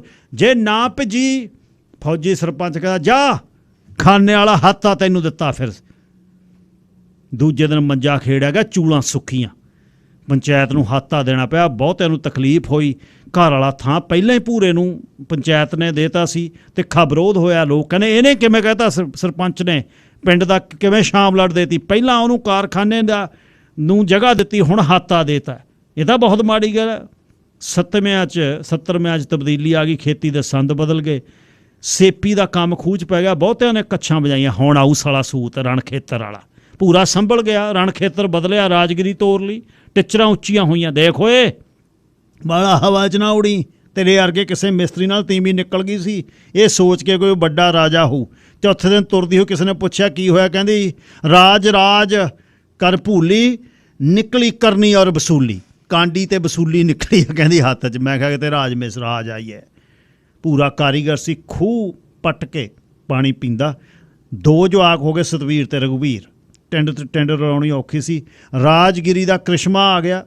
ਭੂਰੇ ਨੇ ਰਾਜਗਿਰੀ ਬੋਲਣੋਂ ਲਾਤੀ ਅਤੇ ਗੱਲ ਕੀ ਹੋਈ, ਜਿਹੜੇ ਵੀ ਲੋਕ ਗੱਲਾਂ ਕਰਦੇ ਤਾਂ ਭੂਰੇ ਨੇ ਬੰਦ ਕਰਤੇ। ਗੱਲ ਇਹ ਹੋ ਗਈ ਕਿ ਕਿਸੇ ਅਮੀਰ ਨੇ ਢਾਹੀ ਹੋਈ ਹਵੇਲੀ ਦਾ ਮਲਬਾ ਦੇਤਾ, ਮਲਬਾ ਕੌਡੀਆਂ 'ਚ ਖਰੀਦ ਲਿਆ। ਭੂਰੇ ਨੇ 2 ਸਾਲ ਪਿੰਡ 'ਚ ਰਗਿਆ, ਮਹਿਰਾਬੀ, ਚੁਕਾਠਾਂ, ਬਾਰੀਆਂ, ਨਕਾਸ਼ੀ ਵਾਲੇ ਬੂਹੇ, ਸ਼ਹਿਰ ਲਈ ਮਿੱਟੀ ਸੀ। ਭੂਰੇ ਨੇ ਪਿੰਡ 2 ਮੰਜ਼ਲੀ ਕੋਠੀ ਪਾਤੀ। ਜੱਟਾਂ ਨੂੰ ਹੋਰ ਤੰਗ, ਨਵਾਂ ਰਣ ਖੇਤਰ ਸ਼ੁਰੂ ਹੋ ਗਿਆ। ਦੇਖ ਲੈ ਕਿਵੇਂ ਲੱਤ ਫੇਰੀ ਆ ਸਭ ਤੇ ਸਾਲੇ ਨੇ, ਸਾਡੇ ਤਾਂ ਢਾਰੇ ਹੀ ਨੇ। ਲੱਤ ਜਿਹੀ ਲੱਤ ਨਾ ਹਿੰਗ ਨਾ ਫਟਕੜੀ, ਪਤੰਦਰ ਨੇ ਚਿੱਪਰਾਂ ਹੀ ਜੋੜਤੀਆਂ। ਕਹਿੰਦੇ ਲਖਮਾਨ ਵੀ ਇਹਨਾਂ 'ਚੋਂ ਸੀ। ਲਖਮਾਨ ਕੀ ਕਰੂ ਸਾਲਾ, ਇਹਨੇ ਤਾਂ ਹਵਾ 'ਚ ਲੰਕਾ ਸਾਰਤੀ। ਹੁਣ ਤਾਂ ਸੰਦ ਲਈ ਫਿਰਦੇ ਆ, ਲੈ ਹਵਾ 'ਚ ਨਾ ਕਿਤੇ ਕਿਸੇ ਨੂੰ ਹਵਾ ਵਾਲੀ ਗੱਲ ਹਜਮ ਨਾ ਆਈ। ਸੱਚ 'ਚ ਗਿਆਨੀ ਭਜਨ ਸਿੰਘ ਆ ਗਿਆ, ਉਹਨੂੰ ਪੁੱਛਿਆ ਸੱਚ ਆ ਭਾਈ? ਲੈ ਵੀ ਗਿਆਨੀ ਦੱਸੂ ਕਿਉਂ ਬਈ ਹਵਾ 'ਚ ਸੀ ਲੰਕਾ? ਓਏ ਆਹੋ, ਰਾਵਣ ਵਾਲੀ ਲੰਕਾ ਹਵਾ 'ਚ ਸੀ। ਇੱਕ ਨੇ ਲੰਕਾ 'ਚ ਕਿਹਾ। ਜਦੋਂ ਉਹਨੇ ਲੰਕਾ 'ਚ ਕਿਹਾ, ਉਹਦੇ ਦਾੜੀ ਛੋਟੀ ਸੀ, ਮੁੱਛਾਂ ਬਾਹਲੀਆਂ ਕੁਤਰੀਆਂ ਸੀ, ਲੰਕਾ ਦਾ ਚੋਰ ਹੀ ਲੱਗਦਾ। ਲੈ ਸੁਣ ਕੀ ਹੋਇਆ। ਕਹਿੰਦੇ ਸ਼ਿਵ ਜੀ ਨੇ ਵਿਸ਼ਕਰਮਾ ਨੂੰ ਕਿਹਾ ਮਹਿਲ ਬਣਾਉਣਾ। ਵਿਸ਼ਕਰਮਾ ਕੌਣ? ਇਹਨਾਂ ਦਾ ਦੇਵਤਾ ਸੀ, ਵੱਡਾ ਕਰਾਮਾਤੀ ਸੀ। ਕਹਿੰਦੇ ਕੈਸਾ ਮਹਿਲ? ਸ਼ਿਵ ਜੀ ਕਹਿੰਦਾ ਜੈਸਾ ਧਰਤੀ ਦੇ ਪਹਿਲਾਂ ਨਾ ਹੋਵੇ। ਕਹਿੰਦਾ ਫਿਰ ਤਾਂ ਪਾਣੀ 'ਚ ਬਣੂ। ਦੋਨੇ ਸਮੁੰਦਰ 'ਚ ਕੱਢ ਗਏ, ਪਾਣੀ ਪਰਾਂ ਹੋ ਗਿਆ। ਜਲ ਨੇ ਰਾਹ ਦੇ ਦਿੱਤਾ। ਵਿਸ਼ਕਰਮਾ ਕਹਿੰਦਾ ਮਜ਼ਦੂਰੀ ਮਿਲੂ। ਕਹਿੰਦਾ ਚੱਕ। ਵਿਸ਼ਕਰਮਾ ਨੇ ਕਿਹਾ ਲੈ ਫੜ ਲਾ ਸੋਟੀ, ਜਿੱਡੀ ਚਾਹੀਦੀ ਆ ਫੇਰ ਦੇ ਸੋਟੀ, ਪਿੱਛੇ ਨਾ ਮੁੜ ਕੇ ਝਾਕੀ। ਸ਼ਿਵ ਜੀ ਨੂੰ ਲੱਗਾ ਐਵੇਂ ਮਾਰਦਾ ਭਕਾਈ, ਕਿਤੇ ਮਨਜ਼ੂਰੀ ਲੈ ਕੇ ਨਾ ਭਜੋ। ਨੇ ਪਿੱਛੇ ਝਾਕ ਲਿਆ, ਪਿੱਛੇ ਮਹਿਲ ਖੜਾ। ਸ਼ਿਵ ਜੀ ਹੈਰਾਨ, ਕਹਿੰਦਾ ਚੱਲ ਬਾਕੀ ਦਾ ਕਰ ਪੂਰਾ। ਵਿਸ਼ਕਰਮਾ ਕਹਿੰਦਾ ਹੁਣ ਨਹੀਂ, ਤੈਂ ਬਚਨ ਤੋੜਿਆ। ਗੁੱਸੇ ਸ਼ਿਵ ਜੀ ਨੇ ਸ਼ਰਾਪ ਦਿੱਤਾ, ਕਹਿੰਦਾ ਜਾ ਅੱਜ ਤੋਂ ਬਾਅਦ ਕਾਰੀਗਰਾਂ ਨੂੰ ਮਨਜ਼ੂਰੀ ਕੰਮ ਤੋਂ ਬਾਅਦ ਮਿਲਿਆ ਕਰੂ। ਗਾਹਾਂ ਵਿਸ਼ਕਰਮਾ ਉਹਦਾ ਵੀ ਸਲੀ, ਕਹਿੰਦਾ ਜਾ ਤੇਰੇ ਵੰਸ਼ ਦੇ ਲੋਕ ਮੰਗਦੇ ਫਿਰਨਗੇ। ਆ ਫਿਰਦੇ ਨੇ ਟੱਲੀਆਂ ਵਜਾਉਂਦੇ, ਜਿਹੜੇ ਸੋਭੇ ਨੇ ਉਹ ਸ਼ਿਵ ਜੀ ਵਾਲੇ ਨੇ। ਪਰ ਲੰਕਾ ਤਾਂ ਰਾਵਣ ਦੀ ਨਹੀਂ ਸੀ। ਕਾਹਨੂੰ ਦਛਣਾ 'ਚ ਮਾਂਜੀ ਸੀ ਸ਼ਿਵ ਜੀ ਤੋਂ, ਰਾਵਣ ਦੀ ਕਾਹਨੂੰ ਸੀ? ਇਹ ਰਾਵਣ ਕੌਣ ਸੀ ਬਈ? ਇੱਕ ਨੇ ਚਾਹ ਤਾਜੀ ਪੀਤੀ ਦੇ ਵਿੱਚ ਮੂਹਰੇ ਹੋ ਕੇ ਕਹਿੰਦਾ ਬਹਿ ਜਾ ਤੂੰ ਟਿਕ। ਇਹ ਵਾਰਤਾ ਕਿਸੇ ਜੱਟ ਨੇ ਵੀ ਸੁਣੀ ਸੀ। ਵਿਸ਼ਕਰਮਾ ਨੇ ਨਾਲ ਹੀ ਗੱਲ ਚੁੱਭੀ, ਪੂਰਾ ਟੱਕਰਾ ਤਾਂ ਸਿੱਧਾ ਪੁੱਛ ਲਿਆ। ਕਹਿੰਦੇ ਤੁਹਾਡਾ ਕੋਈ ਬਿਡਾਰੂ ਸ਼ਿਵ ਜੀ ਦੇ ਮੂਹਰੇ ਵਿਚਰ ਗਿਆ ਸੀ ਓਏ? ਜੀ ਪਤਾ ਨਹੀਂ, ਪੂਰਾ ਨੀਵੀਂ ਖਿੱਚ ਗਿਆ। ਚੰਗਾ ਨਹੀਂ ਪਤਾ, ਕਿਤੇ ਫੋਕੀ ਹੌਂਚ ਪੱਥਾ ਨਾ ਬਣਾ ਲਈ। ਪੂਰੇ ਨੇ ਐਸੀ ਨੌਬਤ ਨਹੀਂ ਆਉਣ ਦਿੱਤੀ, ਉਹਨੂੰ ਪਤਾ ਸੀ। ਉਹਦਾ ਪਿਓ ਕਹਿੰਦਾ ਇਹ ਪੁੱਤ ਕਾਂ ਦੀ ਲੰਮੀ ਉਮਰ ਦਾ ਭੇਦ ਪਤਾ? ਕਹਿੰਦਾ ਨਹੀਂ। ਕਹਿੰਦਾ ਕਾਂ ਦੀ ਮਾਂ ਨੇ ਕਿਹਾ ਪੁੱਤ ਜਦ ਤੈਨੂੰ ਬੰਦਾ ਮਾਰਨ ਲਈ ਜ਼ਮੀਨ ਤੋਂ ਰੋੜਾ ਚੱਕਿਆ ਪਹਿਲਾਂ ਉੱਡ ਜੀ। ਕਾਂ ਦਾ ਪੁੱਤ ਕੌਣੀ ਨੂੰ ਕਹਿੰਦਾ ਮਾਂ ਜੇ ਰੋੜਾ ਪਹਿਲਾਂ ਹੱਥ 'ਚ ਹੋਵੇ ਫੇਰ। ਭੂਰੇ ਦੇ ਪਿਓ ਨੇ ਗੱਲ ਸੁਣ ਕੇ ਭੂਰੇ ਦੀ ਕਿਹਾ, ਕਹਿੰਦਾ ਜਾ ਤੂੰ ਨਹੀਂ ਮਰਦਾ। ਕਈ ਸਾਲ ਬੁੱਤੀਆਂ ਕਰਦੇ ਉਹਨੇ ਜਾਣ ਲਿਆ ਵੀ ਜਿਨ੍ਹਾਂ ਘਰਾਂ ਦਾ ਉਹ ਛਕਦਾ ਸੀ ਅੰਨ ਪਾਣੀ, ਘਰ ਉਹਦੇ ਤੰਗ ਕਰਦੇ। ਭੂਰੇ ਦੇ ਪੁੱਤਾਂ ਨੇ ਬੁੱਤੀਆਂ ਦੀ ਚੱਕੀ 'ਚ ਨਾ ਪਿਸਰੀ ਪੈਸੇ ਇਕੱਠੇ ਕੀਤੇ ਅਤੇ ਗੱਲ ਕੀ ਹੋਈ, ਕਰਨਪੁਰ ਦੇ ਨਾਲ ਖਹਿ ਕੇ ਬਾਈਪਾਸ ਲੰਘ ਗਿਆ। ਮੰਡੀ ਆਈ, ਸੇਠ ਸ਼ਾਹੂਕਾਰ ਆਏ, ਬੂਥ ਸ਼ੈੱਡ ਫੜ ਬਣ ਗਏ, ਪਿੰਡ ਦੀ ਕਾਇਆ ਕਲਪ ਹੋਈ, ਕਾਰੀਗਰਾਂ ਦੀ ਝਾਂਦੀ ਹੋ ਗਈ। ਭੂਰੇ ਲਈ ਮੰਡੀ ਦੂਰ ਹੀ ਆਈ। ਕਾਰਖਾਨੇ ਵਾਲੀ ਥਾਂ ਦਾ 20 ਗਜ ਮੱਥਾ ਮੰਡੀ ਵੱਲ, 12 ਗਜ ਮੱਥਾ ਵੱਡੀ ਸੜਕ ਲਗਾ। ਰਾਤੋਂ ਰਾਤ ਮਿੱਟੀ ਸੋਨਾ ਹੋ ਗਈ। ਸੋਨੇ ਨੂੰ ਭੋਰ ਭੂਰੇ ਨੇ ਪੁੱਤ ਪੜ੍ਹਾਤੇ। ਦੋਨੇ ਹੀ ਮੁੰਡੇ ਪਿਤਾ ਪੁਰਖੀ ਕੰਮ ਛੱਡ ਕੇ ਸ਼ਹਿਰਾਂ ਜਾ ਵੜੇ। ਸਾਹਮਣੇ ਮੰਡੀ, ਨਿੰਮ ਦੁਆਲੇ ਥੜਾ, ਪਰੇ ਚਾਹ ਦੇ ਖੋਖੇ ਤੇ ਠੇਕਾ। ਥੜਿਆਂ ਤੇ ਪਿੰਡ ਦੀ ਮੰਡੀਰ, ਬੁੱਢੇ ਠੇਰੇ ਪੱਲੇਦਾਰਾਂ ਦਾ ਮੇਲਾ ਲੱਗਦਾ। ਅੱਜ ਭੂਰਾ ਉਹਨਾਂ ਦੇ ਦੰਦ ਹੇਠ ਸੀ। ਆਥਣ ਤੱਕ ਸੂਲ ਪਤਾ ਲੱਗੀ, ਲੋਕਾਂ ਨੇ ਗਵੇੜ ਲਿਆ। 100 ਬਿਸਵੇ ਪੁੱਤ ਕੋਲ ਗਿਆ ਉਹ ਲੋਥ ਹੈ ਨਹੀਂ ਉੱਥੇ। ਜਿਹੜਾ ਤੀਵੀਂ ਮਰੀ ਤੋਂ ਨਾ ਗਿਆ ਹੁਣ ਕੀ ਜਾਊ, ਮਰ ਜੂ, ਘਰ ਨਹੀਂ ਛੱਡਦਾ। ਮੁੰਡੇ ਸਾਲੇ ਹਰਾਮੀ ਨੇ, ਨਹੀਂ ਤੀਵੀਂ ਮਰੀ ਤੋਂ ਸਾਰੇ ਪਿੰਡ ਨੇ ਕਿਹਾ ਬੁੜੇ ਬਾਰੇ ਦਾੜੀ ਫੂਕ ਚੁੱਲ੍ਹੇ 'ਚ ਨਾ ਨਾਲ ਲੈ ਜਾਏ ਕੋਈ। ਕਿਸੇ ਨੇ ਉੱਤਾ ਨਹੀਂ ਬਚਿਆ। ਦੋਨੇ ਮੁੰਡੇ ਨਹੀਂ ਲੈ ਗਏ। ਕਿੱਥੇ ਨੇ ਮੁੰਡੇ? ਇੱਕ ਦਿੱਲੀ ਆ, ਇੱਕ ਚੰਡੀਗੜ੍ਹ ਆ। ਇੱਕ ਨੇ ਖੱਬਾ ਹੱਥ ਕੀਤਾ ਦਿੱਲੀ ਵੱਲ ਨੂੰ, ਸੱਜਾ ਕੀਤਾ ਚੰਡੀਗੜ੍ਹ ਨੂੰ। GPS ਲਈ ਬੈਠੇ ਸੀ ਪੂਰੇ। ਕੰਜਰਾਂ ਨੂੰ ਤਰਸ ਨਾ ਆਇਆ। ਤਰਸ ਕੀ ਕਰੂ? ਵੱਡੇ ਦੀ ਤੀਵੀਂ ਨੇ ਹੱਥ ਨਹੀਂ ਧਰਨ ਦਿੰਦੀ, ਛੋਟਾ ਊਂ ਪੈਸੇ ਦਾ ਪੀਰ ਆ। ਸਮੇਂ ਦੀਆਂ ਗੱਲਾਂ। ਕਦੇ ਪੂਰੀ ਚੜ੍ਹ ਸੀ ਕਾਰੀਗਰਾਂ ਦੀ, ਡੈਨਮੋ ਵਾਲਾ ਸਾਈਕਲ, ਮਾਵਾ ਲੱਗੀ ਪੱਗ, ਚਿੱਟੇ ਲੀੜੇ। ਐਡਾ ਕਾਰੀਗਰਾਂ ਤਾਂ ਸ਼ਹਿਰ ਜਾਵੇ, ਇੱਥੇ ਕੀ ਕਰਦਾ? ਉਹ ਛੱਡ, ਜਿਹੜਾ ਘਰ ਝੁੱਡੂ ਉਹ ਲਾਹੌਰ ਵੀ ਝੁੱਡੂ, ਸ਼ਹਿਰ ਜਾ ਕੇ ਕੀ ਲੱਲ ਲਾਊ। ਐਸੀ ਗੱਲ ਨਹੀਂ, ਕਿਸਮਤ ਦਾ ਧਨੀ ਆ ਪੂਰਾ। ਘਰ ਦੇਖ ਲਾ, ਮਲਬੇ 'ਚੋਂ ਕਰਤਾ ਖੜਾ। ਪਿੰਡ 'ਚ ਹੈ ਕਿਸੇ ਖੱਬੀ ਖਾਂ ਦਾ ਇਹੋ ਜਿਹਾ? ਔਰ ਰਿਹਾ ਤਾਂ ਫਿਰ ਦਿਹਾੜੀਦਾਰ ਹੀ ਹੈ। ਕਹਿੰਦੇ ਰਾਹਾਂ ਦੇ ਖੱਡੇ ਪੂਰਦੇ ਜਾਂ ਜਵਾਕਾਂ ਦੇ ਖਿਡੌਣੇ ਬਣਾਈ ਜਾਂਦਾ। ਕਾਰੀਗਰਾਂ ਦੇ ਲੱਛਣ ਨੇ ਇਹ। ਸੇਪੀ ਛੱਡਤੀ, ਰਾਜਗਿਰੀ ਛੱਡਤੀ, ਹੁਣ ਖੱਡੇ ਭਰਦਾ ਫਿਰਦਾ। ਸਮਾਂ ਸਮਰੱਥਾ ਸ਼ੇਰਾ। ਪਿੰਡ ਦੇ ਕਿਸੇ ਬੁੜੇ ਨੂੰ ਪੁੱਛ ਕੇ ਦੇਖ ਕਿਵੇਂ ਸਿੱਧੀਆਂ ਪੈਂਦੀਆਂ ਸੀ ਇਹ ਕਾਰੀਗਰ ਦੀਆਂ। ਇਹੋ ਜਿਹਾ ਕਿਹੜਾ ਸਹਾ ਕੁੱਟ ਲਿਆ ਸੀ ਇਹਨੇ? ਸੁਣ ਲੈ, ਕੁੜੀ ਸੀ ਬਹੁਤ ਸੋਹਣੀ, ਜੈਲਦਾਰਾਂ ਦੀ। ਖੇਡਾਂ ਖੂਡਾਂ ਸੀ ਕਿਤੇ, ਕੇਰਾਂ ਚੂਲਾ ਉਤਰ ਗਿਆ। ਸਹੁਰੀ ਦਾ ਬੜਾ ਮੱਥਾ ਮਾਰਿਆ ਡਾਕਟਰਾਂ ਨੇ। ਕੁੜੀ ਦੇ ਗੇਲੀਆਂ ਵਰਗਾ ਜਿਹੜਾ ਸਰੀਰ ਸੀ, ਤਕੜਾ ਸਰੀਰ ਬਹੁਤ। ਡਾਕਟਰ ਨੂੰ ਉਤਰਿਆ ਮੋਰਚਾ ਨਾ ਲੱਭੇ।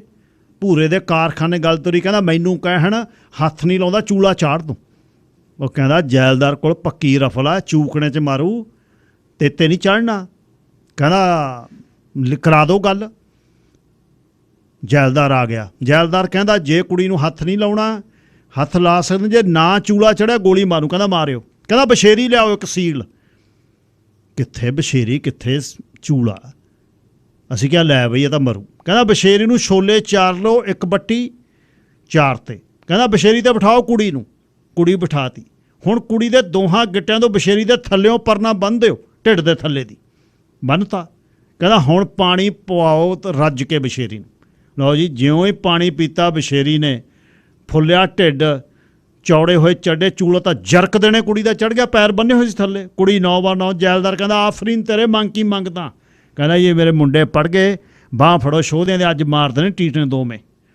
ਕਹਿੰਦਾ ਸੱਦ ਲੈਣਾ ਤੇਰੇ ਮੁੰਡਿਆਂ ਨੂੰ, ਤੇਰੀ ਸੇਵਾ ਨਹੀਂ ਕਰਦੇ। ਬਸ ਭੂਰੇ ਦੀ ਹਰ ਮੈਦਾਨ ਫਤਿਹ ਸੀ। ਉਦੋਗਤੀ ਜਦ ਸ਼ੁਰੂ ਹੋਈ, ਜਦ ਘਰ ਵਾਲੀ ਟਰਾਲੀ ਪਲਟੀ ਤੋਂ ਮਰ ਗਈ। ਕਾਹਦੀ ਮਰੀ ਪਤਾ ਨਹੀਂ ਕੀ ਆ। ਜਿਹਦੇ ਰਾਹ 'ਚੋਂ ਘਰ ਵਾਲੀ ਮਰੀ ਸੀ, ਉਹਦੇ ਜਾ ਕੇ ਖੱਡੇ ਭਰਨ ਲੱਗ ਗਿਆ। ਕਿਸੇ ਨੇ ਟਿੱਚਰ ਕੀਤੀ, ਕਾਰ ਸੇਵਾ ਕਰ ਲਈ ਸ਼ੁਰੂ। ਦੂਜੀ ਭਲਕ ਕਾਰ ਸੇਵਾ ਵਾਲਿਆਂ ਦੇ ਜਾ ਵੜਿਆ। ਕਹਿੰਦਾ ਬਾਬਾ ਜੀ ਘਰੋਂ ਭਲਾ ਰਾਹ ਦੇ ਖੁੱਡੇ ਹੀ ਪੂਰਦੇ ਹੋ, ਖੱਡੇ ਹੀ। ਉਹ ਕਹਿੰਦਾ ਗੁਰਦੁਆਰੇ ਤੋਂ ਬਾਹਰ ਨਹੀਂ ਭਾਈ ਗੁਰਮੁਖਾ ਕੰਮ ਕਰਦੇ, ਜੇ ਟਾਈਮ ਹੋਵੇ ਤੂੰ ਕਾਰੀਗਰ ਆ, ਫਿਲਹਾਲ ਇੱਥੇ ਸੇਵਾ ਕਰ, ਸਿੱਖੀ ਸਰੂਪ ਆ ਤੇਰਾ, ਅੰਮ੍ਰਿਤ ਛਕ, ਫਰੀ ਲੰਗਰ, ਫਰੀ ਬਾਣਾ, ਮੌਕਾ ਲੱਗੇ ਤਾਂ ਖੱਡੇ ਵੀ ਤੇਰੇ ਪੂਰ ਦਾਂਗੇ। ਪੂਰਾ ਨੱਚ ਗਿਆ। ਕਾਰ ਸੇਵਾ ਵਾਲਾ ਦਾ ਚੇਲਾ ਬਣ ਗਿਆ। ਚਿੱਟੇ ਥਾਂ ਨੀਲਾ ਚੋਲਾ ਪਾ ਲਿਆ। ਪਿੰਡ ਦੇ ਲੋਕ ਮਿਸਤਰੀ ਤੇ ਸ਼ਾਂਗਾ ਕਹਿਣ ਨਾਲ ਨਿਹੰਗ ਵੀ ਕਹਿਣ ਲੱਗ ਗਏ। ਬਸ ਹੁਣ ਕੁਛ ਨਾ ਕਰਦਾ। ਘਰ ਵਾਲੀ ਮਰੀ ਤੋਂ ਮਨ ਦੇ ਉੱਪਰ ਵਜਨ ਪੈ ਗਿਆ।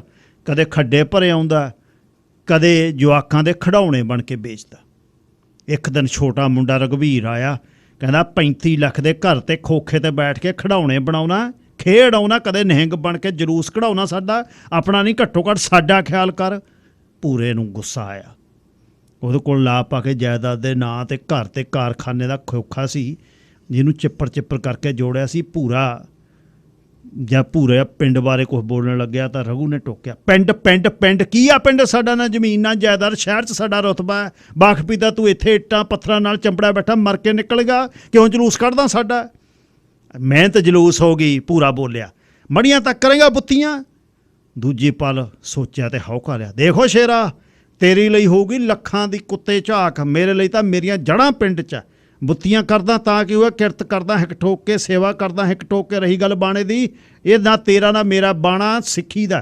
ਹੁਣ ਆ ਜਾ ਪਿਓ ਪੁੱਤ ਦੇ ਰਿਸ਼ਤੇ ਤੇ। ਕਾਹਦਾ ਰਿਸ਼ਤਾ ਤੇਰੇ ਨਾਲ? ਉਹ ਮੈਂ ਘਰ ਵਾਲੀ ਮਰੀ, ਤੁਸੀਂ ਮੁੜ ਕੇ ਨਹੀਂ ਆਏ। ਜਿੱਦਣ ਭੱਜ ਗਿਆ ਨਾ ਘੋਰੜੂ, ਤੂੰ ਕੌਣ ਤੇ ਮੈਂ ਕੌਣ? ਪਰ ਜੇ ਤੂੰ ਕਹੇ ਸ਼ਹਿਰ ਜਾ ਕੇ ਰੁੜ ਜਾ, ਮੈਂ ਤੇ ਮਨ ਤੋਂ ਪਹਿਲਾਂ ਮਰ ਜਾ, ਇਹੋ ਜਿਹੀ ਮੌਤ ਮੈਂ ਨਹੀਂ ਮਰਦਾ। ਤਕਰਾਰ ਦਾ ਪਿੰਡ ਨੂੰ ਪਤਾ ਲੱਗਿਆ। ਪਿਓ ਪੁੱਤ ਦੋਨੇ ਲੜ ਪਏ। ਭੂਰੇ ਨੇ ਪੁੱਤਰ ਨੂੰ ਛੰਡਤਾ। ਪਰ ਭੂਰੇ ਦਾ ਘਰ ਬਹੁਤ ਮਹਿੰਗਾ ਸੀ। ਪਤਾ ਨਹੀਂ ਇੱਕ ਦਿਨ ਦੁਬਾਰਾ ਫੇਰ ਦੋਨੇ ਜਿਹੜਾ ਪੁੱਤ ਤੇ ਨੂੰਹ ਦੋਨੇ ਆ ਗਏ। ਸਾਥੋਂ ਗਲਤੀ ਹੋ ਗਈ, ਸਾਨੂੰ ਬਖਸ਼, ਤੈਨੂੰ ਮਕਾਨ ਵੇਚਣ ਨੂੰ ਕਿਹਾ। ਗੱਲ ਮਕਾਨ ਦੀ ਸੀ। ਭੂਰੇ ਦੀ ਰੋਟੀ ਪਾਣੀ ਦੀ ਗੱਲ ਚੱਲੀ ਤਾਂ ਰਘਵੀਰ ਦੀ ਘਰ ਵਾਲੀ ਕੋਲ ਬੈਠੀ ਗਈ, ਇਹਦਾ ਵੀ ਕਰਤਾ ਜੀ ਇੰਤਜ਼ਾਮ ਪੱਕਾ। ਕੀ ਸੋਚਿਆ? ਮੇਰੀ ਭੈਣ ਬਲਵਿੰਦਰ ਦੀ ਬਦਲੀ ਹੋ ਗਈ ਸ਼ਹਿਰ, ਉਹ ਰਹੇਗੀ ਇੱਥੇ ਪਾਪਾ ਜੀ ਕੋਲ। ਪਰ ਉਹ ਤਾਂ ਨਰਸ ਆ, ਸ਼ਾਦੀशुदा, ਛੱਡ ਛੜਾ ਹੋ ਗਿਆ ਸੀ ਸਦਾ ਲਈ। ਪਹਿਲਾਂ ਤਾਂ ਪਿੰਡ ਨਹੀਂ ਸੀ ਮੰਨਦੀ, ਹੁਣ ਕਹਿੰਦੀ ਮੈਂ ਰਹੂੰ। ਬਿੰਦਰੋ ਸੀ ਉਹਦਾ ਨਾਂ। ਭੂਰੇ ਲਈ ਸਵਰਗ ਉਤਰਿਆ ਬਿੰਦਰੋ ਰਘਵੀਰ ਉਹਦੇ ਪੁੱਤ ਦੀ ਸਾਲੀ ਸੀ, ਲੱਗਦੀ ਛੋਟੀ। ਬਿੰਦਰੋ ਦੀਆਂ ਇਸ਼ਾਵਾਂ ਬਹੁਤ ਉੱਚੀਆਂ ਸੀ, ਖੰਭ ਬਹੁਤ ਛੋਟੇ ਲੈ ਕੇ ਪੈਦਾ ਹੋਈ। ਮੱਚ ਕੇ ਜਿਉਣ ਦੀ ਲਲਕ ਨੇ ਪਤੀ ਨਾਲ ਰਿਸ਼ਤਾ ਝਲਸਾਤਾ।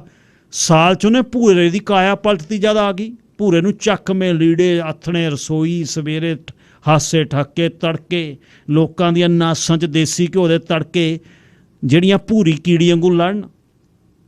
ਬਹੁਤਾ ਧੰਦ ਪਿੱਟ ਲਿਆ ਤੁਸੀਂ, ਹੁਣ ਨਹੀਂ ਕਿਤੇ ਜਾਣਾ, ਬਸ ਧਰਮ ਕਰਮ ਵਾਲਾ ਆਓ ਤੇ ਅੱਗਾ ਸਵਾਰੋ ਆਪਣਾ ਗੁਜ਼ਾਰਾ। ਇਹਦੇ ਲਈ ਮੈਂ ਹਾਂ, ਤੇਰਾ ਹੱਥ ਮੈਂ ਤੇਰੇ ਹੱਥੋਂ ਖਾਊਂਗਾ। ਹੱਦ ਹੋ ਗਈ ਹੈ, ਤੇਰ ਮੇਰ ਕਿੱਥੋਂ ਆ ਗਈ? ਬਿੰਦਰੋ ਕਹਿੰਦੀ ਨਾ ਕਰਦਾ, ਪਤਾ ਨਹੀਂ ਲੱਗਾ ਕਦੋਂ ਬਿੰਦਰੋ ਨੇ ਘਰ ਦਾ ਖਰਚਾ ਚੱਕ ਲਿਆ। ਪੂਰੇ ਫਿਕਰ ਕੀਤਾ।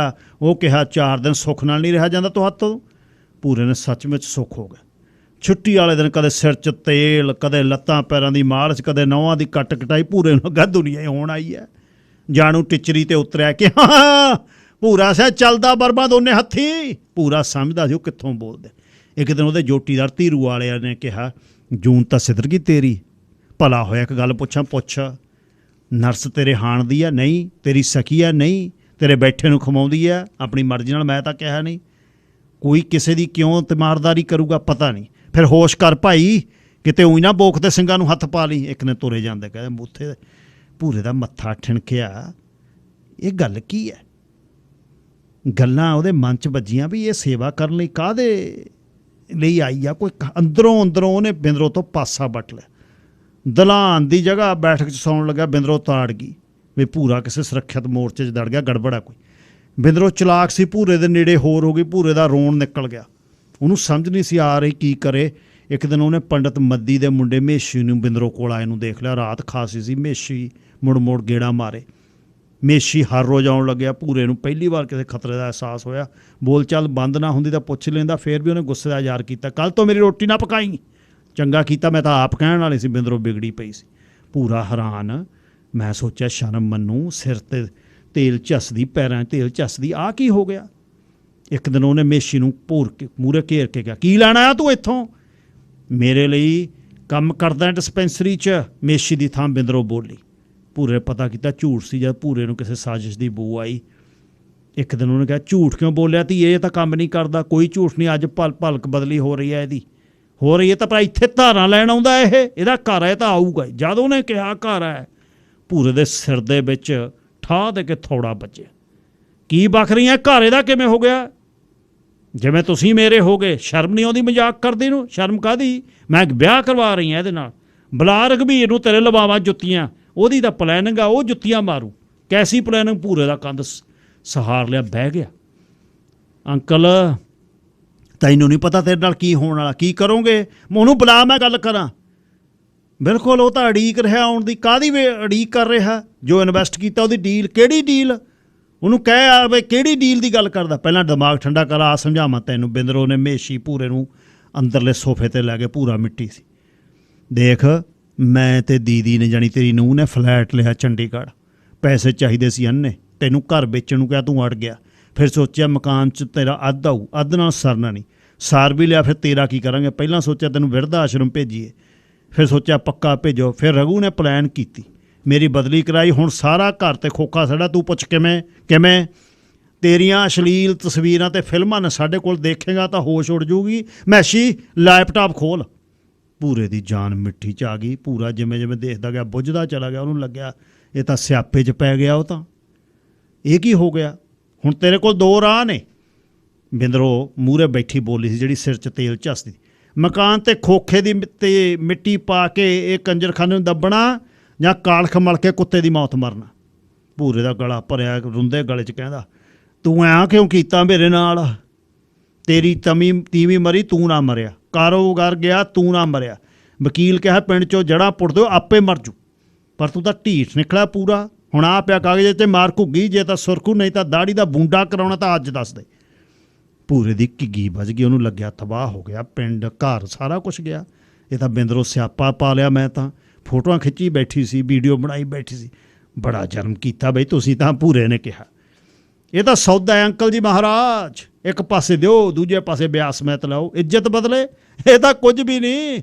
ਤੇਰੇ 'ਤੇ ਮੈਂ 2 ਵਾਰ, ਮੈਨੂੰ ਗਰਭਵਤੀ ਕਰਨ ਦਾ ਵੀ ਕੇਸ ਕਰਨਾ, 2 ਵਾਰ ਹਮਲ ਕਰਾਉਣ ਦਾ ਪ੍ਰੂਫ ਵੀ ਮੇਰੇ ਕੋਲ ਆ। ਤੇਰੇ ਲਈ ਹਾਰ ਤੋਂ ਬਿਨਾਂ ਹੁਣ ਕੁਛ ਨਹੀਂ ਅੰਕਲ ਸਾਹਿਬ। ਸੋਚ ਕੇ ਦੇਖ ਤੇਰੇ ਨਾਲ ਕੀ ਹੋਣ ਵਾਲਾ। ਨਿਹੱਥਾ ਹੈ ਤੂੰ। ਬਿੰਦਰੋਂ ਦੇ ਤੀਰ ਭੂਰੇ ਦੀ ਹਿੱਕ 'ਚ ਸਿੱਧੇ ਚੱਲੇ। ਪਲ ਭੂਰੇ ਲਈ ਜ਼ਿੰਦਗੀ ਦੇ ਅਰਥ ਬਦਲੇ। ਅਗਲੀ ਸਵੇਰ ਲੋਕਾਂ ਨੇ ਦੇਖਿਆ ਭੂਰਾ ਖੋਖੇ ਮੂਹਰੇ ਖੜਾ। ਰੌਲਾ ਪੈ ਗਿਆ। ਉਹ ਥੈਂ ਤਾਂ ਜਾਨ ਕੱਢ ਦਿੱਤੀ। ਭੂਰਾ ਸਾਹਿਬ ਕਿਸੇ ਨੇ ਕਿਹਾ, ਕਾਹਤੋਂ ਜੀ? ਫਾਹਾ ਲੈਣ ਵਾਲੀ ਗੱਲ? ਬਸ ਐਵੇਂ ਜੀ ਆ ਗਈ ਸੀ ਮਨ 'ਚ। ਫਿਰ ਸੱਚੀ ਫਾਹਾ ਨਹੀਂ ਲਿਆ ਤੂੰ? ਨਾ। ਫਿਰ ਕਿਉਂ? ਬਸ ਮਨ ਚੱਕਿਆ ਗਿਆ ਸੀ। ਬਸ ਪਹਿਲਾਂ ਮੈਂ ਕਿਹਾ ਮਰੀਏ। ਫਿਰ ਮੰਦਰ 'ਚ ਕਿਉਂ ਬੜਿਆ ਸੀ ਮਰਨ ਤੂੰ? ਜੀ ਕੋਈ ਹਿਸਾਬ ਕਿਤਾਬ ਸੀ ਮੁੰਡੇ ਨਾਲ, ਮੇਸ਼ੀ ਨਾਲ, ਕਿਸੇ ਨਾਲ। ਫਿਰ ਮਰਿਆ ਨਾ। ਇੱਕ ਤਾਂ ਜੀ ਮੇਸ਼ੀ 'ਤੇ ਤਰਸ ਆ ਗਿਆ। ਦੂਜਾ ਮਨ 'ਚ ਆਈ ਮੈਂ ਬਈ ਗੁਰੂ ਦਾ ਸਿੱਖ ਹਾਂ, ਮੈਂ ਕਿਉਂ ਮਰਾਂ? ਮਰਨ ਉਹ ਜਿਹਨੇ ਪਾਪ ਕੀਤਾ। ਕਿਹਨਾਂ ਨੇ ਕੀਤਾ ਪਾਪ? ਆ ਰਘੂ ਤੇ ਬਿੰਦਰੋ ਨੇ ਜੀ, ਆ ਜਿਹੜੀ ਘਰੇ ਲੈਂਦੀ ਉਹਨਾਂ ਨੇ ਕੀ ਕੀਤਾ? ਕਹਿੰਦੇ ਮੈਂ ਬਦਕਾਰ ਹਾਂ, ਬਿੰਦਰੋ ਨਾਲ ਕੁੜੀ ਨਾਲ ਬਦਫੈਲੀ ਕੀਤੀ ਆ। ਕੋਰਾ ਝੂਠ, ਸਾਰਾ ਪਿੰਡ ਤੈਨੂੰ ਜਾਣਦਾ ਭੂਰਾ ਸਿਆ, ਤੂੰ ਇਹੋ ਜਿਹਾ ਬੰਦਾ ਨਹੀਂ, ਤੈਂ ਗਲਤ ਕੁਛ ਨਹੀਂ ਕੀਤਾ। ਉਹਨੇ ਮੂਹਰੇ ਪਾਪੜ ਵੇਚਣ ਵਾਲਾ ਜਿਹੜਾ ਮੈਂ ਡਬਰੂ ਵੱਜਦਾ ਐਂ ਹੱਥ ਲਾਇਆ, ਡਕ ਡਕ ਡਕ ਡਕ ਡਕ। ਭੂਰੇ ਨੇ ਕਿਹਾ ਪਿੰਡ ਤਾਂ ਨਾਲ ਖੜਾ, ਪਿੰਡ ਤਾਂ ਬਾਅਦ 'ਚ ਜਾਣੂ, ਪਹਿਲਾਂ ਤਾਂ ਮੇਰੇ ਅੰਦਰਲਾ ਭੂਰਾ ਕਹੇ ਬਈ ਤੂੰ ਪਾਕ ਹੈ। ਕਹੀ ਜਾਣਾ ਕਾਮਾਂ ਦੇ ਆਖੇ ਢੋਰ ਮਰਦੇ ਆ ਕਦੇ, ਉਹ ਤਾਂ ਮਾਰ ਕੇ ਚੱਕੀ ਵੀ ਫਿਰਦੇ ਆ, ਕਿਵੇਂ ਫੋਟੋਆਂ ਚੱਕੀ ਫਿਰਦੇ ਆ ਗੰਦੀਆਂ ਮੇਰੀਆਂ ਤੇ ਬਿੰਦਰੋ ਦੀਆਂ ਜੀ। ਤੂੰ ਕੀ ਕਿਹਾ? ਮੈਂ ਕੀ ਕਹਿਣਾ ਸੀ? ਕੱਲ੍ਹ ਕਚਹਿਰੀ ਗਿਆ, ਕਾਗਜ਼ ਬਦਲਤਾ।